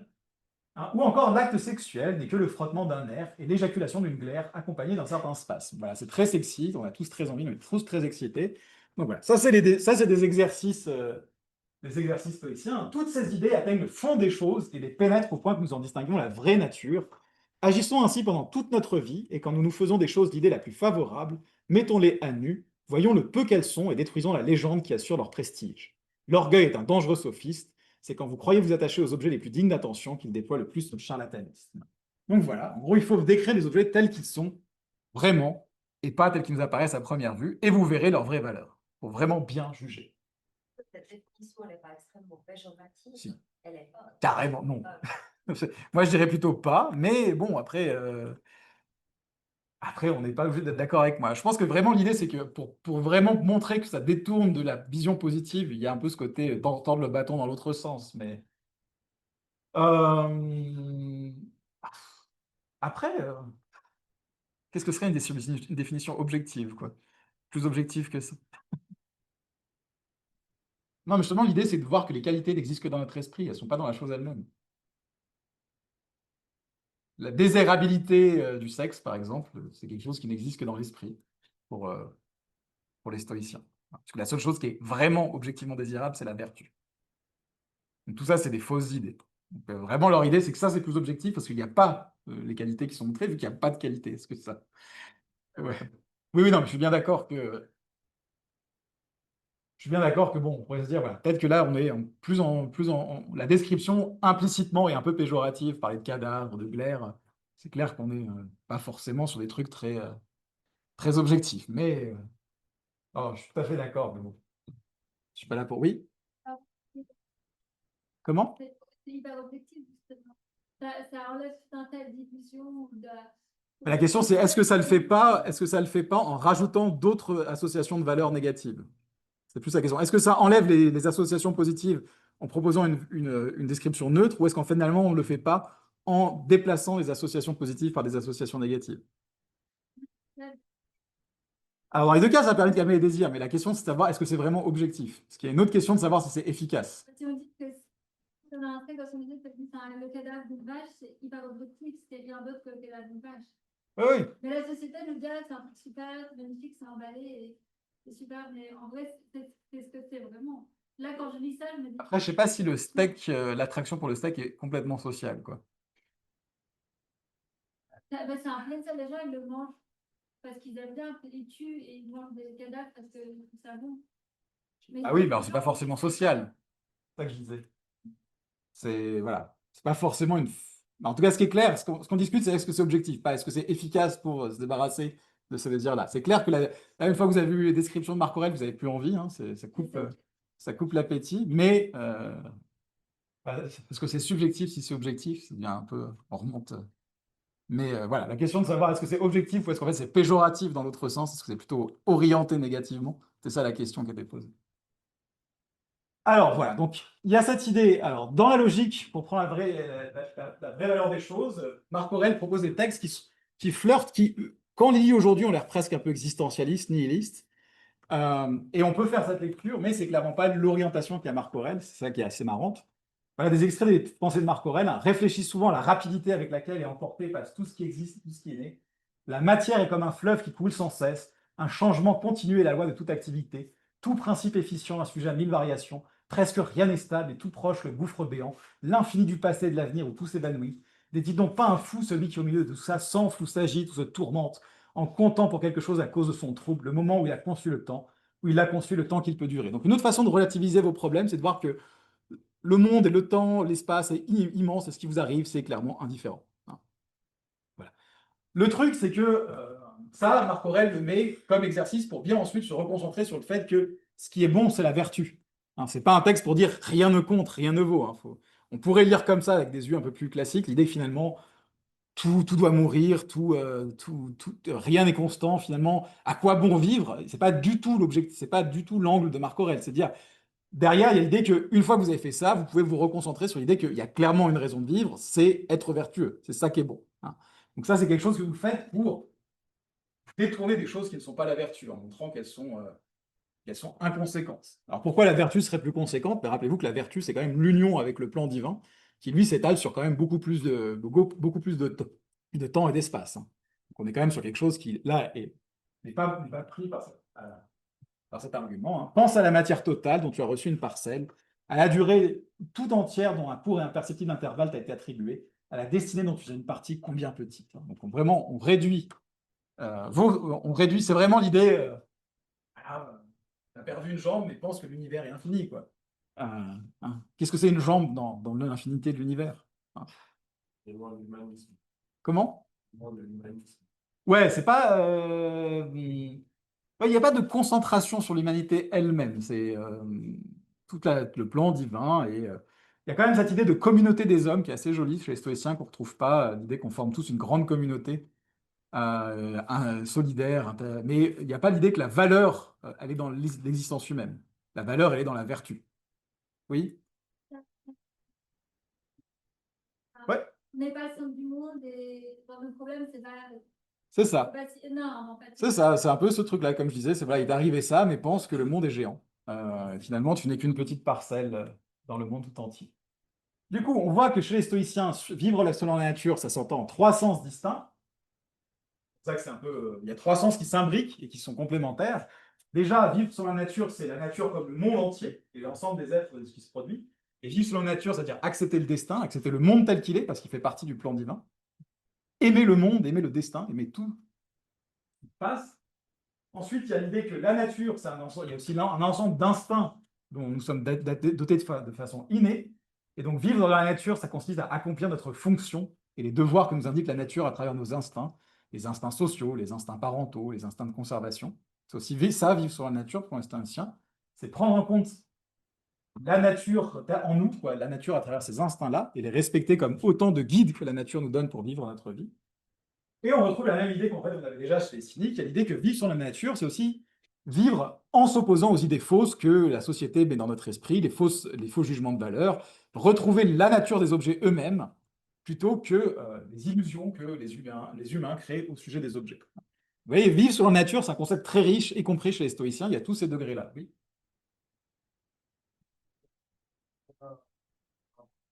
Pas naturel. Certaines cibles, l'idée c'est qu'il y en a il y a une grande partie vient des jugements de valeur introduits par la société. On retrouve cette idée qu'on avait chez les cyniques. L'idée c'est qu'on pourrait en avoir certaines, par exemple le fait de se mettre directement en colère quand on nous insulte. On va dire là, je ne pense pas que les stoïciens disent que c'est pas. Les stoïciens pourraient dire qu'on a une sorte de réflexe naturel quand on est agressé plutôt de se mettre en colère et qu'il faut le travailler. Mais il y a tout un tas d'idées, par exemple, qui nous troublent et qui, elles, sont clairement des constructions qui ont été rajoutées et qui peuvent être, en fait, gommées par l'exercice philosophique, en fait. Mais je n'ai pas dit que c'était toutes les idées fausses qui venaient forcément de là. Je dis que c'est une grande source d'idées fausses pour les stoïciens qui reprennent ça aux cyniques dont ils héritent directement, en fait. Cette idée qu'on est travaillé par un nombre d'idées fausses et que le principe, c'est de bien juger à travers les fausses idées. Alors, bon, ça va pour les stoïciens. Donc, on reviendra au cours prochain un peu sur les stoïciens et à travers l'idée de liberté. Donc, posez pas de questions là-dessus pour l'instant. Retenez-vous. Parce qu'il y a des questions sur les stoïciens, parce qu'on va arrêter là. Voilà, ça, c'est vraiment l'école à Rome la plus importante. C'est l'école la plus influente dans la Rome, c'est le stoïcisme. Beaucoup de familles aristocrates, de personnes qui occupent de bonnes positions, sont formées à la philosophie stoïcienne. Oui. Que pensez-vous de la déclaration le stoïcisme est une tentative d'harmonisation psychologique dans un contexte de pénurie et de chaos? C'est une bonne description du truc. Il y a un peu cette idée que finalement... Alors, il y a un peu ce truc assez intéressant dans la philosophie antique, c'est que Platon et Aristote ont une philosophie politique, et les épicuriens et les stoïciens, pas des masses, en fait. Déjà un peu... Ils ne mettent pas la vie politique au sens de la délibération démocratique au centre. Et l'idée, c'est qu'il y a un shift qui s'opère entre les premiers philosophes antiques et les philosophes plus tardifs par le fait que Platon et Aristote vivent dans un espace libre, qui est celui de la démocratie athénienne, et la plupart des épicuriens et des stoïciens naissent dans la Grèce conquise par Alexandre et les restes de cet empire-là, et ensuite dans l'espace romain, où la participation politique et l'action, il y a beaucoup moins de place pour l'action. Donc l'idée que finalement, ce que propose le stoïcisme, c'est un peu une acceptation dans un monde, alors c'est pas moi qui donne cette théorie, mais c'est une lecture classique, que le stoïcisme, c'est une philosophie qui s'adapte à des contextes dans lesquels les gens n'ont pas vraiment d'action directe sur leur milieu de vie, quoi, parce que c'est décidé par l'empereur, etc. Et qu'effectivement, ça se ressentirait dans la philosophie. L'idée que finalement il faut s'harmoniser avec ce qui est plutôt que de chercher à changer ce qui est. Voilà, par exemple, c'est clair que Platon, il avait plein d'idées sur comment changer le système politique, quoi. Il avait beaucoup de propositions qu'on trouve beaucoup moins, qu'on trouve aussi chez les cyniques, mais qu'on trouve beaucoup moins dans le stoïcisme ou dans l'épicurisme. Donc effectivement, certains pensent que voilà, c'est une philosophie qui s'adapte plus à un âge de non-contrôle du monde extérieur, en fait. Alors, c'est une lecture historique, on peut discuter ça, mais qu'il y a une sorte de coïncidence entre le contexte social et politique et le contenu de ces philosophies, où là, l'idée, c'est d'accepter le monde plutôt que de le changer. Alors, je n'ai pas mis ça, c'est dommage, j'aurais pu le mettre. L'un des intérêts du stoïcisme, qui est assez rigolo, c'est que c'est une des rares philosophies antiques qui est à la mode aujourd'hui. Je ne sais pas si vous le savez, mais le stoïcisme, il y en a un peu partout. Il y a même une réunion annuelle qui s'appelle la StoicCon, j'adore ça, qui est la convention des stoïques, où on présente le stoïcisme actuel, et ça pose quand même un énorme problème, qui est qu'à première vue, c'est probablement la philosophie antique la moins facile à transposer. Parce que je ne sais pas si vous voyez qu'au cœur du stoïcisme, il y a quand même cette idée de plan divin que tout organise. Alors bien sûr, les stoïciens modernes ne parlent pas de plan divin, ne croient pas en un plan divin. Donc c'est assez amusant d'aller comparer. On n'a pas le temps de faire ça, mais si vous voulez, je vous mettrai sur le site une série d'articles qu'un étudiant a écrit il y a 2 ans à l'Université de Genève, qui, alors, lui a fait beaucoup d'efforts, beaucoup de travail, il est allé lire la plupart des livres des stoïciens contemporains, il a écouté leurs podcasts en continu pendant une année. Donc, il n'est pas devenu fou, mais il fait une assez bonne comparaison de ce qu'est le stoïcisme antique et ce qu'est le stoïcisme moderne. Alors c'est assez intéressant, parce qu'il y a des différences assez saillantes. Par exemple, stoïcisme antique a l'idée, imaginez que vous échouez, votre boîte fait faillite, parce que ça s'adresse quand même beaucoup à des gens dans le commerce, hein, tout ça, les stoïcismes contemporains. Le stoïcien, dans le passé, dirait, bah, c'est pas un problème, c'est pas mal, rien de ce qui arrive n'est mal. Bah, c'est tourné maintenant dans le stoïcisme contemporain comme plus, il faut voir là-dedans une occasion de rebondir. En fait, c'est un challenge personnel pour aller plus loin. Donc vous voyez qu'on n'est vraiment pas dans le même espace, quoi. L'idée, c'est que c'est mauvais, mais c'est justement pour vous encourager à faire encore mieux. Donc il n'y a pas d'acceptation, hein, c'est plus transformer ça en une opportunité de changer le monde. Donc je vous mettrai l'article qui compare un peu, ça vous intéresse de comparer un petit peu le stoïcisme contemporain au stoïcisme classique, parce que bah, c'est assez marrant de voir tout ce qui se perd et tout ce qui change dans la traduction. Oui. Attends. Tu sais, il y a des choses qui sont similaires avec des concepts spirituels qui datent même avant la création antique, par exemple, quand je disais la Ah bah, l'acceptation du destin, c'est pas une idée très originale, on va pas se mentir, hein, non, il y a c'est...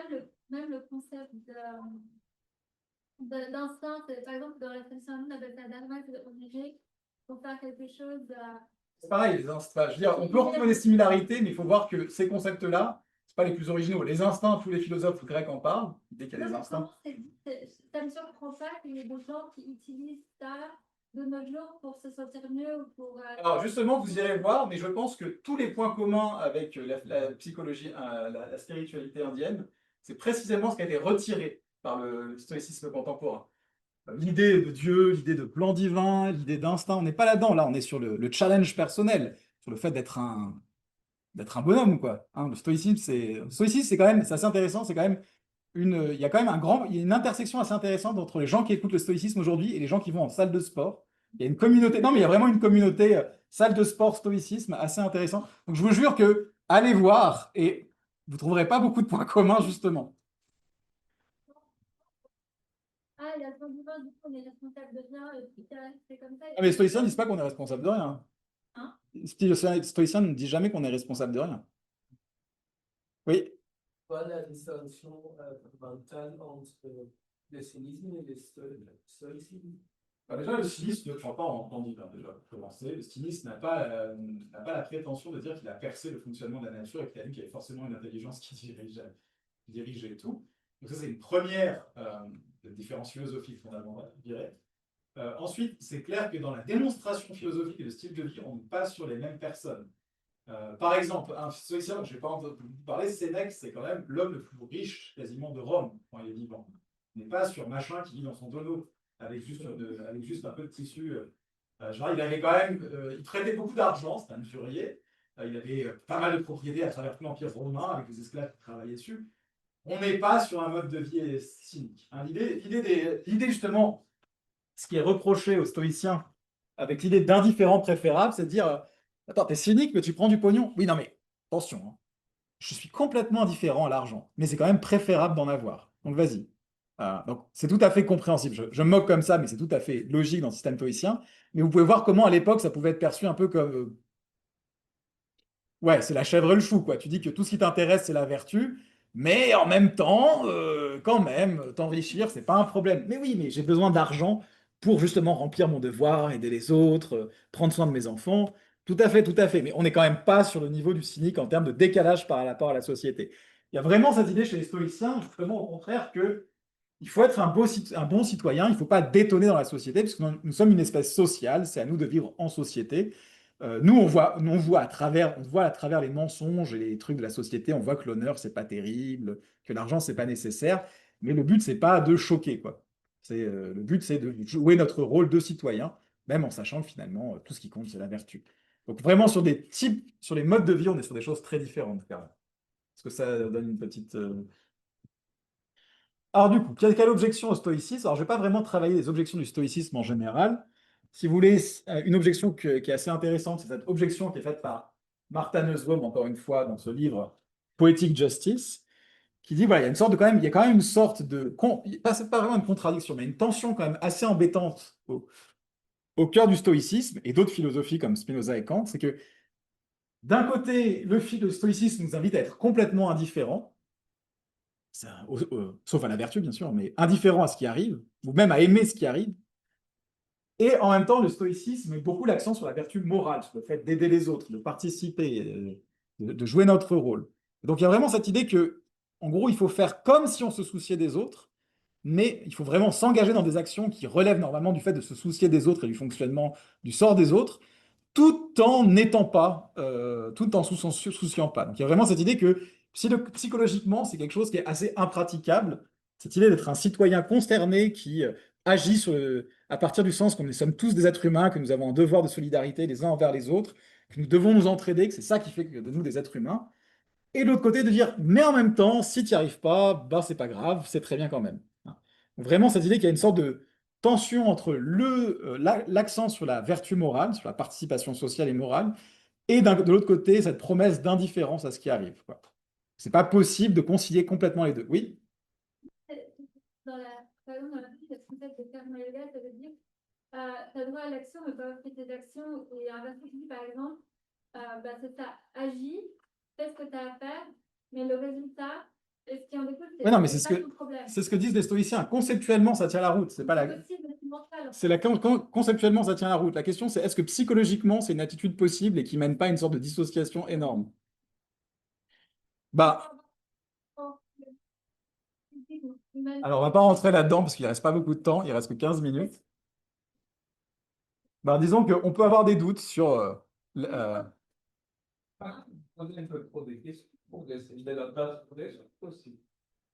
Alors, il faut qu'on accélère un petit peu. Alors, pour finir, je vais revenir sur un texte que je vous invite à lire, qui est un texte assez court, une quarantaine de pages de John Stuart Mill, qui reprend cette idée de vivre selon la nature. Donc lui, il la reprend au 19e siècle. Donc il n'a pas directement en texte les stoïciens, hein, forcément, même s'il les connaît. Mais l'idée de vivre selon la nature, c'est clairement un truc qui est en plein boom au 19e siècle. Pourquoi? Qu'est-ce qui se passe au 19e siècle? Pourquoi tout le monde aime la nature et veut vivre selon la nature? Qu'est-ce qu'il y a des propositions? Quelles sont les erreurs intellectuelles du 19e siècle selon Mill, qui mettent la nature au devant de toute chose? Allez, 19e. Comment? Non, on n'est pas encore là. Ça va être plutôt au début 19e, le temps que ça s'installe, ouais. Non, intellectuellement en général. Il y a eu la Révolution française à la fin. Ouais, et après, qu'est-ce qui se passe du coup? Il y a la bourgeoisie au-dessus et du capitalisme et de l'industrialisation.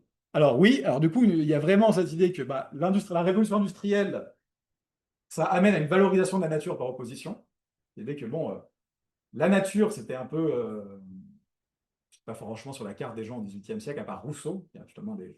Mais vu que vu que les gens détestent la révolution industrielle pour plein de raisons, et que la nature, c'est un peu l'opposé, il va y avoir une valorisation de la nature par réaction contre la révolution industrielle, oui. Comment? Bon rejet de la religion.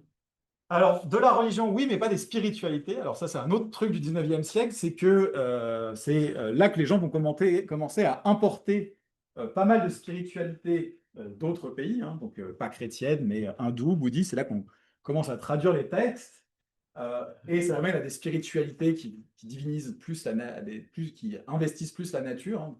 Le Dieu chrétien n'est pas dans la nature, il est en dehors.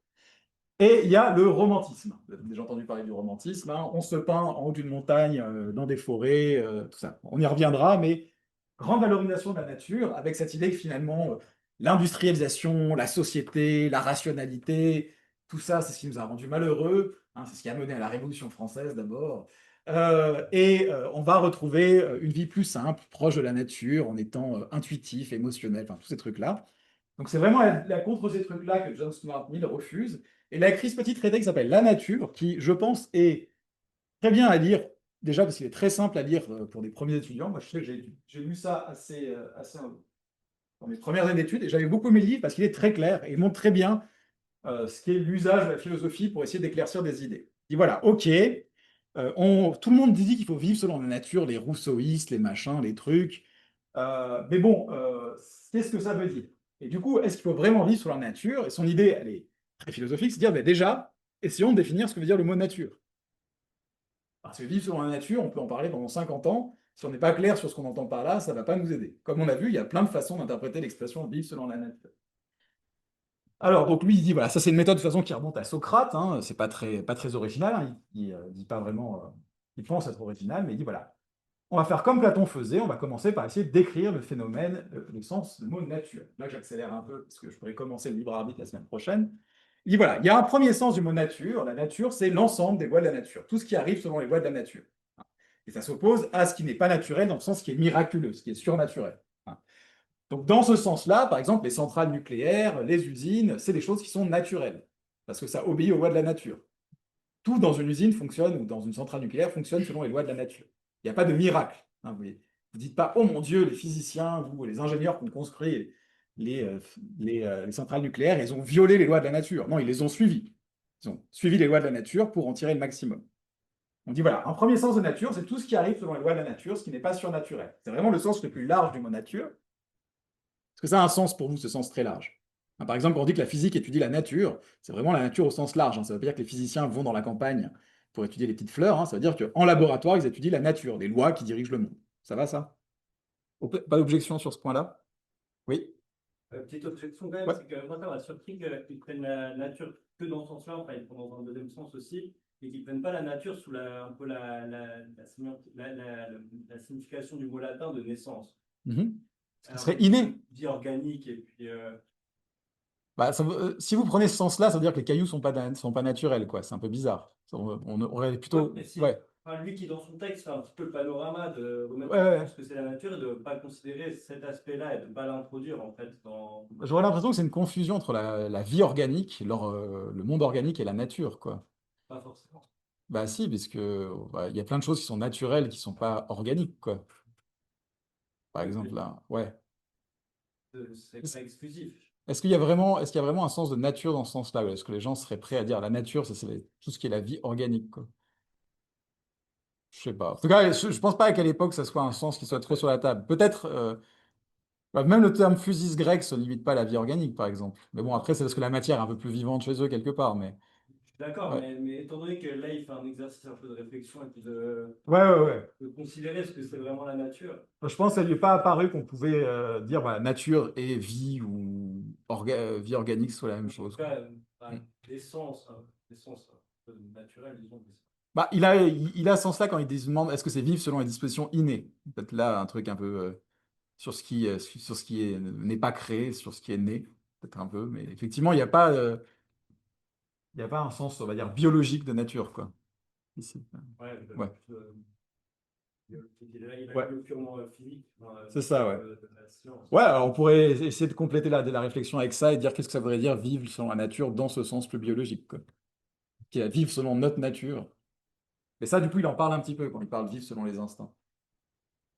Alors, donc voilà, ça c'est le premier sens du mot nature, et puis il distingue un deuxième sens du mot nature, c'est ce qui est naturel, c'est ce qui n'est pas artificiel. Ça vous va, hein? Je pense que celui-là, il est naturel pour on va dire, plus évident, intuitif pour tout le monde, hein. On dit que quelque chose est naturel quand il n'est pas artificiel, quand il n'est pas créé par l'homme. Ça va, ça? Donc voilà, ça c'est les deux grands sens du mot nature. La nature, c'est soit l'ensemble des lois qui dirigent la nature, et ce qui n'est pas naturel, c'est ce qui est surnaturel, ou c'est l'ensemble des choses qui sont naturelles au sens pas créées par l'homme, et ça s'oppose à artificiel. Oui? Le second sens est aussi donné par Bill. Ouais. Ouais, c'est les deux sens qui distinguent dans le texte. Là, je fais juste le texte de 1000, hein. Je ne vais pas faire moi-même le catalogue de tous les sens du mot nature, parce que c'est assez long en vrai. Il y en a quand même beaucoup plus que ce que propose nature. Et il dit, voilà, bah, du coup, si ça, c'est les deux principaux sens du mot nature, bah, les gens qui nous disent qu'il faut vivre selon la nature, il faut se demander qu'est-ce que ça veut dire vivre selon la nature si on prend un sens puis l'autre. Hein? Ok? Ça va? Alors, je suis désolé, je vais un peu vite, je vous laisserai lire le texte. Mais il dit, voilà, si on prend le sens 1 où nature, ça veut dire ce qui arrive selon les lois de la nature, bah, il dit, bah, finalement, nous dire de vivre selon la nature, c'est une recommandation inutile, parce que finalement, nous n'avons pas le choix. Ce que nous faisons, suivre les lois de la nature. Alors, bien sûr, vous pouvez vous opposer en supposant que l'homme ne peut échapper aux lois de la nature, mais ce n'est pas ce qu'envisage Mill, principalement parce qu'il est anglais. C'est pas un truc qui est vraiment sur le radar de la philosophie anglaise de l'époque. Mais cette idée que, voilà, finalement, tout ce qu'on fait, rien n'est surnaturel dans ce qu'on fait, en fait. Tout ce qu'on fait agit selon les lois de la nature. Et on ne voit pas bien ce que ça voudrait dire ne pas vivre selon la nature, dans ce sens de nature où la nature, c'est toutes les lois de la nature, et ce qui n'est pas naturel, c'est ce qui viole les lois de la nature. A priori, à moins que vous soyez capable, là, maintenant, tout de suite, de violer une loi de la nature, et puis, s'il vous plaît, faites une démonstration. que je ne meurs pas idiot. Euh, a priori, tout ce que vous faites respecte les lois de la nature. Hein. Que je décide d'aller aider les autres en leur portant assistance ou de les zigouiller à coups de couteau pour augmenter leur souffrance, tout ça suit à peu près les lois de la nature. Hein. Rien n'est miraculeux là-dedans. Donc ce que dit Mill, c'est voilà, le conseil vivre sur la nature selon le premier sens de nature, bah, il est un peu inutile parce que c'est ce que vous faites de toute façon. Vous n'avez pas trop le choix. Hein. C'est comme si je vous demandais, ah, s'il vous plaît, continuez de respirer, c'est une bonne idée, quoi. Et encore, vous pourriez trouver des moyens de ne pas respirer, mais là, c'est encore pire. Alors l'idée, c'est bon, bah, dans le deuxième sens, où la nature, ça s'oppose à quelque chose qui est artificiel, est-ce que là, l'idée vivre selon la nature a un sens? Bah, Mill dit non, en fait, là, c'est même carrément absurde. Parce que si vivre selon la nature, ça veut dire ne rien faire d'artificiel, et qu'on a défini naturel comme ce qui n'est pas fait par l'homme, et artificiel comme ce qui est fait par l'homme, tout ce qu'on fait est par nature artificiel, donc à part se laisser mourir dans un coin et crever. Et encore ça, ce serait une décision artificielle, puisque humaine. Ce conseil ne veut rien dire. Ça ne veut rien dire vivre selon la nature, faire uniquement des choses naturelles, vu que tout ce qu'on fait, par définition, n'est pas naturel, dans ce sens-là de nature. Donc voilà, c'est plié. Non, je plaisante. Non, mais vous voyez, c'est assez intéressant comme exercice, parce que c'est ça qu'on vous demande de faire, au moins dans vos premières années de philosophie. Hein. C'est au lieu de ne pas se baser sur l'instant, de dire, ah ouais, vivre sur la nature, c'est une trop bonne idée. De toute façon, les stoïciens nous ont dit que c'était cool. Il faut se dire, bon, en fait, qu'est-ce que ça veut dire vraiment si on essaie de définir les termes, quoi? Qu'est-ce que ça voudrait dire concrètement, vivre sur la nature? Est-ce que ça veut dire qu'on construit des toilettes sèches? Est-ce que ça veut dire qu'on essaye de tirer toute la puissance de la nature en construisant des trucs qui permettent d'exploiter la nature au maximum? Ça peut vouloir dire plein de choses, donc il faut déjà définir pour essayer de trouver. Il y avait une question. Ouais, c'était là un peu mon interrogation et puis de mon incompréhension, c'est de ne pas voir qu'il y a un aspect biologique à la nature et puis peut-être de suivre un peu plus cet aspect-là que l'aspect purement mécanique, phénoménal. Ouais, ouais, ouais. Bah, dans ce cas-là, l'idée, c'est qu'il n'a pas trouvé tous les termes. Il faudrait explorer. Qu'est-ce que ça voudrait dire vivre selon nature, selon ce troisième terme? Il faudrait définir ce mot. Ouais, vas-y. Bah, en gros, il faudrait se dire que la liste de 1000 n'est pas exhaustive. Il faudrait la poursuivre un peu plus loin. C'est pour ça que je disais avant que ça venait un peu avec l'essor de l'industrialisation, où en fait on considère vraiment la nature que comme un mécanisme, et puis il n'y a pas de valeur à la biologie et à l'essence même de la nature. Ouais, mais je suis pas sûr que la définition de. Alors, c'est vrai que la nature, telle qu'elle est définie en romantisme, c'est plus une sorte d'entité, mais elle n'est pas uniquement biologique. Par exemple, aller visiter, c'est à partir du 19e siècle que les gens commencent à visiter les montagnes. Hein. Avant ça, personne n'avait rien à foutre de la montagne. Et la montagne, c'est pas vraiment l'exemple, c'est vraiment un exemple clé de nature pour le mouvement romantique, mais c'est pas spécifiquement biologique, vous voyez. Hein, c'est plus l'idée que c'est déserté, qu'il n'y a pas de traces humaines, que c'est la nature sauvage, quoi. Oui, mais quand j'ai dit ça, c'est en écho au texte de Mill, et puis pas forcément la situation littéraire ou culturelle de. Bah oui, mais lui, il réagit à ça, plus ou moins, ouais. Justifier un peu, en fait, cette nature qui n'est pas, enfin, qui est que des mécanismes, et puis c'est absurde de dire que l'humain doit vivre selon la nature, parce que tout ce qu'il fait, c'est artificiel, et la nature, c'est que des mécanismes et puis des lois. Ouais. Pour justifier. Ouais, oui, après, il y a d'autres sens possibles. Oui. C'est ça, l'idée, c'est si vous n'êtes pas content, il faut poursuivre l'effort et essayer de définir les autres sens, puis voir. Mais c'est un texte court, quoi. Sinon, ça prendrait un manuel entier, quoi. Mais je trouve que c'est un bon texte pour voir un peu ce qu'on attend de vous en philosophie en général. Après, vous êtes libre de faire mieux que Mill, hein. Je n'ai pas dit que c'était un texte parfait.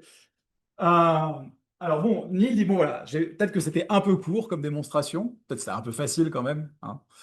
Peut-être qu'en fait, on peut trouver une façon de sauver la nature en disant, voilà, il ne faut pas il faut pas juste faire des actes naturels, parce qu'on a vu que c'était soit trivial, soit impossible.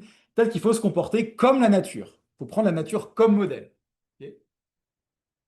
Et là, dit Mill, bon, bah, peut-être pas une bonne idée de prendre la nature comme modèle, quoi, parce que la nature, c'est quand même vachement cruel. Hein. Il faut regarder tous les êtres vivants qui sont tués par la nature dans des catastrophes naturelles, les poisons que la nature est capable d'administrer.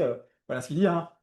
La nature n'abrège-t-elle pas la vie de tout le monde, à l'exception d'un très petit nombre? Elle l'abrège de toutes les manières, violemment ou insidieusement, à la façon dont les plus méchants des hommes ôtent leur vie à leurs semblables.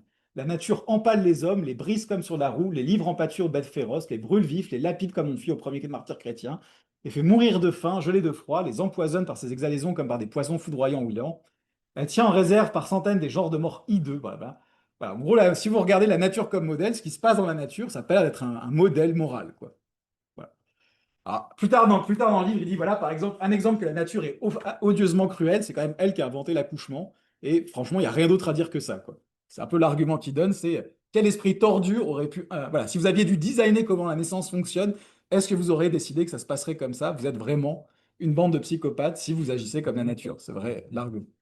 Donc là, c'est dire, voilà, qu'est-ce que ça veut dire imiter la nature? Bah, après, vous pouvez dire, oui, mais il y a d'autres trucs dans la nature qu'il faut imiter. Parce que 10 000, c'est OK, mais dans ce cas-là, quel est le principe par lequel vous choisissez les bonnes et les mauvaises parties de la nature? Si vous dites, non, mais ça, il ne faut pas en prendre compte, ce qu'il faut faire, c'est ça que fait la nature, c'est que vous avez un autre principe pour décider ce qui est bien ou mal que juste vivre selon la nature, en fait. Donc c'est plus intéressant de discuter de ce principe-là que discuter du principe, il faut vivre selon la nature. Parce que vous voyez comment va l'argument. Alors, je suis désolé, je vais un peu vite, je crois que c'est la fin de l'heure. Alors, il dit oui, non, mais en général, effectivement, les gens n'entendent pas ça par suivre la nature. Certains disent, voilà, on a un sort d'instincts qui sont naturels, et ce qu'il faut faire, c'est vivre selon ces instincts naturels. C'est suivre ces instincts naturels plutôt que suivre les instincts qui ont été créés par la culture, la civilisation, la société. C'est revenir à ces désirs naturels. Hein. Et là encore, son idée, c'est qu'il y a deux sens de naturel. Qu'est-ce que ça veut dire, les instincts naturels?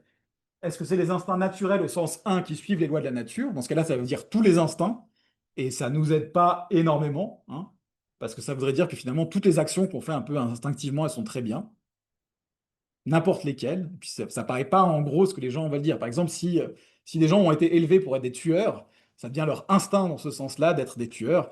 Est-ce que ce serait bien? Ce serait bizarre. Est-ce que du coup, c'est dans le deuxième sens où il faut vivre selon des instincts innés, ce que la nature a mis en nous, ce qui n'est pas le produit de l'éducation? Alors, c'est la proposition qui est la moins absurde dans le livre, hein, on va dire. C'est finalement contre les désirs et les tendances que met la société en nous, il faudrait revenir aux instincts naturels, aux désirs naturels et vivre selon ces désirs naturels. Et là, Mill dit, ouais, c'est quand même dommage de faire ça parce qu'il y a plein de vertus qui s'acquièrent par l'entraînement, par l'éducation, plutôt que justement en laissant les gens à l'état sauvage.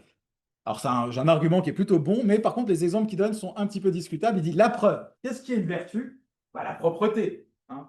Et on voit bien que la propreté, c'est pas quelque chose qu'on fait naturellement, c'est quelque chose qui demande de faire des efforts, de l'éducation. La preuve, c'est si vous regardez les pauvres en Angleterre, bah, ils sont sales parce qu'ils n'ont pas assez d'éducation. Voilà, ça c'est l'argument de Mill. Mais vraiment, l'argument, c'est ça. Vous pouvez le choisir, vous pouvez le défendre avec d'autres exemples que ceux de Mill quand même. L'idée que, par exemple, on pourrait imaginer que, bah, naturellement, il semble quand même qu'on est plus porté à aimer et aider les gens proches de nous au détriment des gens qui sont pas proches de nous. Et on pourrait imaginer que des vertus comme la justice et l'impartialité, ça demande quand même un travail qui demande de, justement, passer au-dessus de ces tendances naturelles à favoriser les gens qui sont plus proches de nous. Donc là encore, il dit, bon, bah voilà, si vous voulez vivre selon vos instincts naturels, ça va quand même, vous devez justifier un certain nombre de comportements qui sont quand même discutables, comme le népotisme, par exemple. Le népotisme est naturel. Est-ce que c'est vraiment un comportement vertueux que vous voulez encourager? Donc voilà, pour Mill, ça veut dire que, je reviendrai vite fait dessus, ça veut dire que quels que soient les sens du mot nature qu'il examine, vivre selon la nature, ça tombe toujours sur des choses absurdes, contradictoires, ou alors des conclusions que peut-être vous n'avez pas envie de partager, parce que vous ne voulez pas imiter la nature si la nature est cruelle, vous ne voulez pas vivre selon vos instincts naturels si les instincts naturels vous amènent à des comportements étranges. Oui. Alors je libère tout le monde, hein, je ne ferai pas de plus de choses, mais allez-y.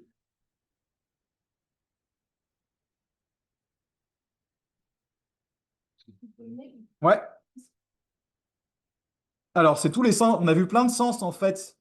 On a vu plein de sens de vivre selon la nature qui sont épargnés par la critique de Mill parce qu'il n'est pas du tout exhaustif. Par exemple, on a vu que chez Aristote, vivre selon la nature, ça veut dire vivre de façon à réaliser ce qu'est un être humain parfait, selon l'essence de l'être humain. Ça, il ne discute pas du tout de cette possibilité-là. Que vivre selon la nature, ça veut dire vivre selon notre propre nature. Pas la nature en général, mais la nature de l'être humain, par exemple. Et il y a aussi, oui, il y a aussi bah, vivre selon la nature au sens vivre selon le plan divin, vivre selon la nature au sens vivre contre les désirs sociaux, vivre contre l'hypocrisie. Pardon, il y a plein de sens dans le cours qui échappent. Donc c'est à vous de prendre ce qui vous paraît le plus pertinent.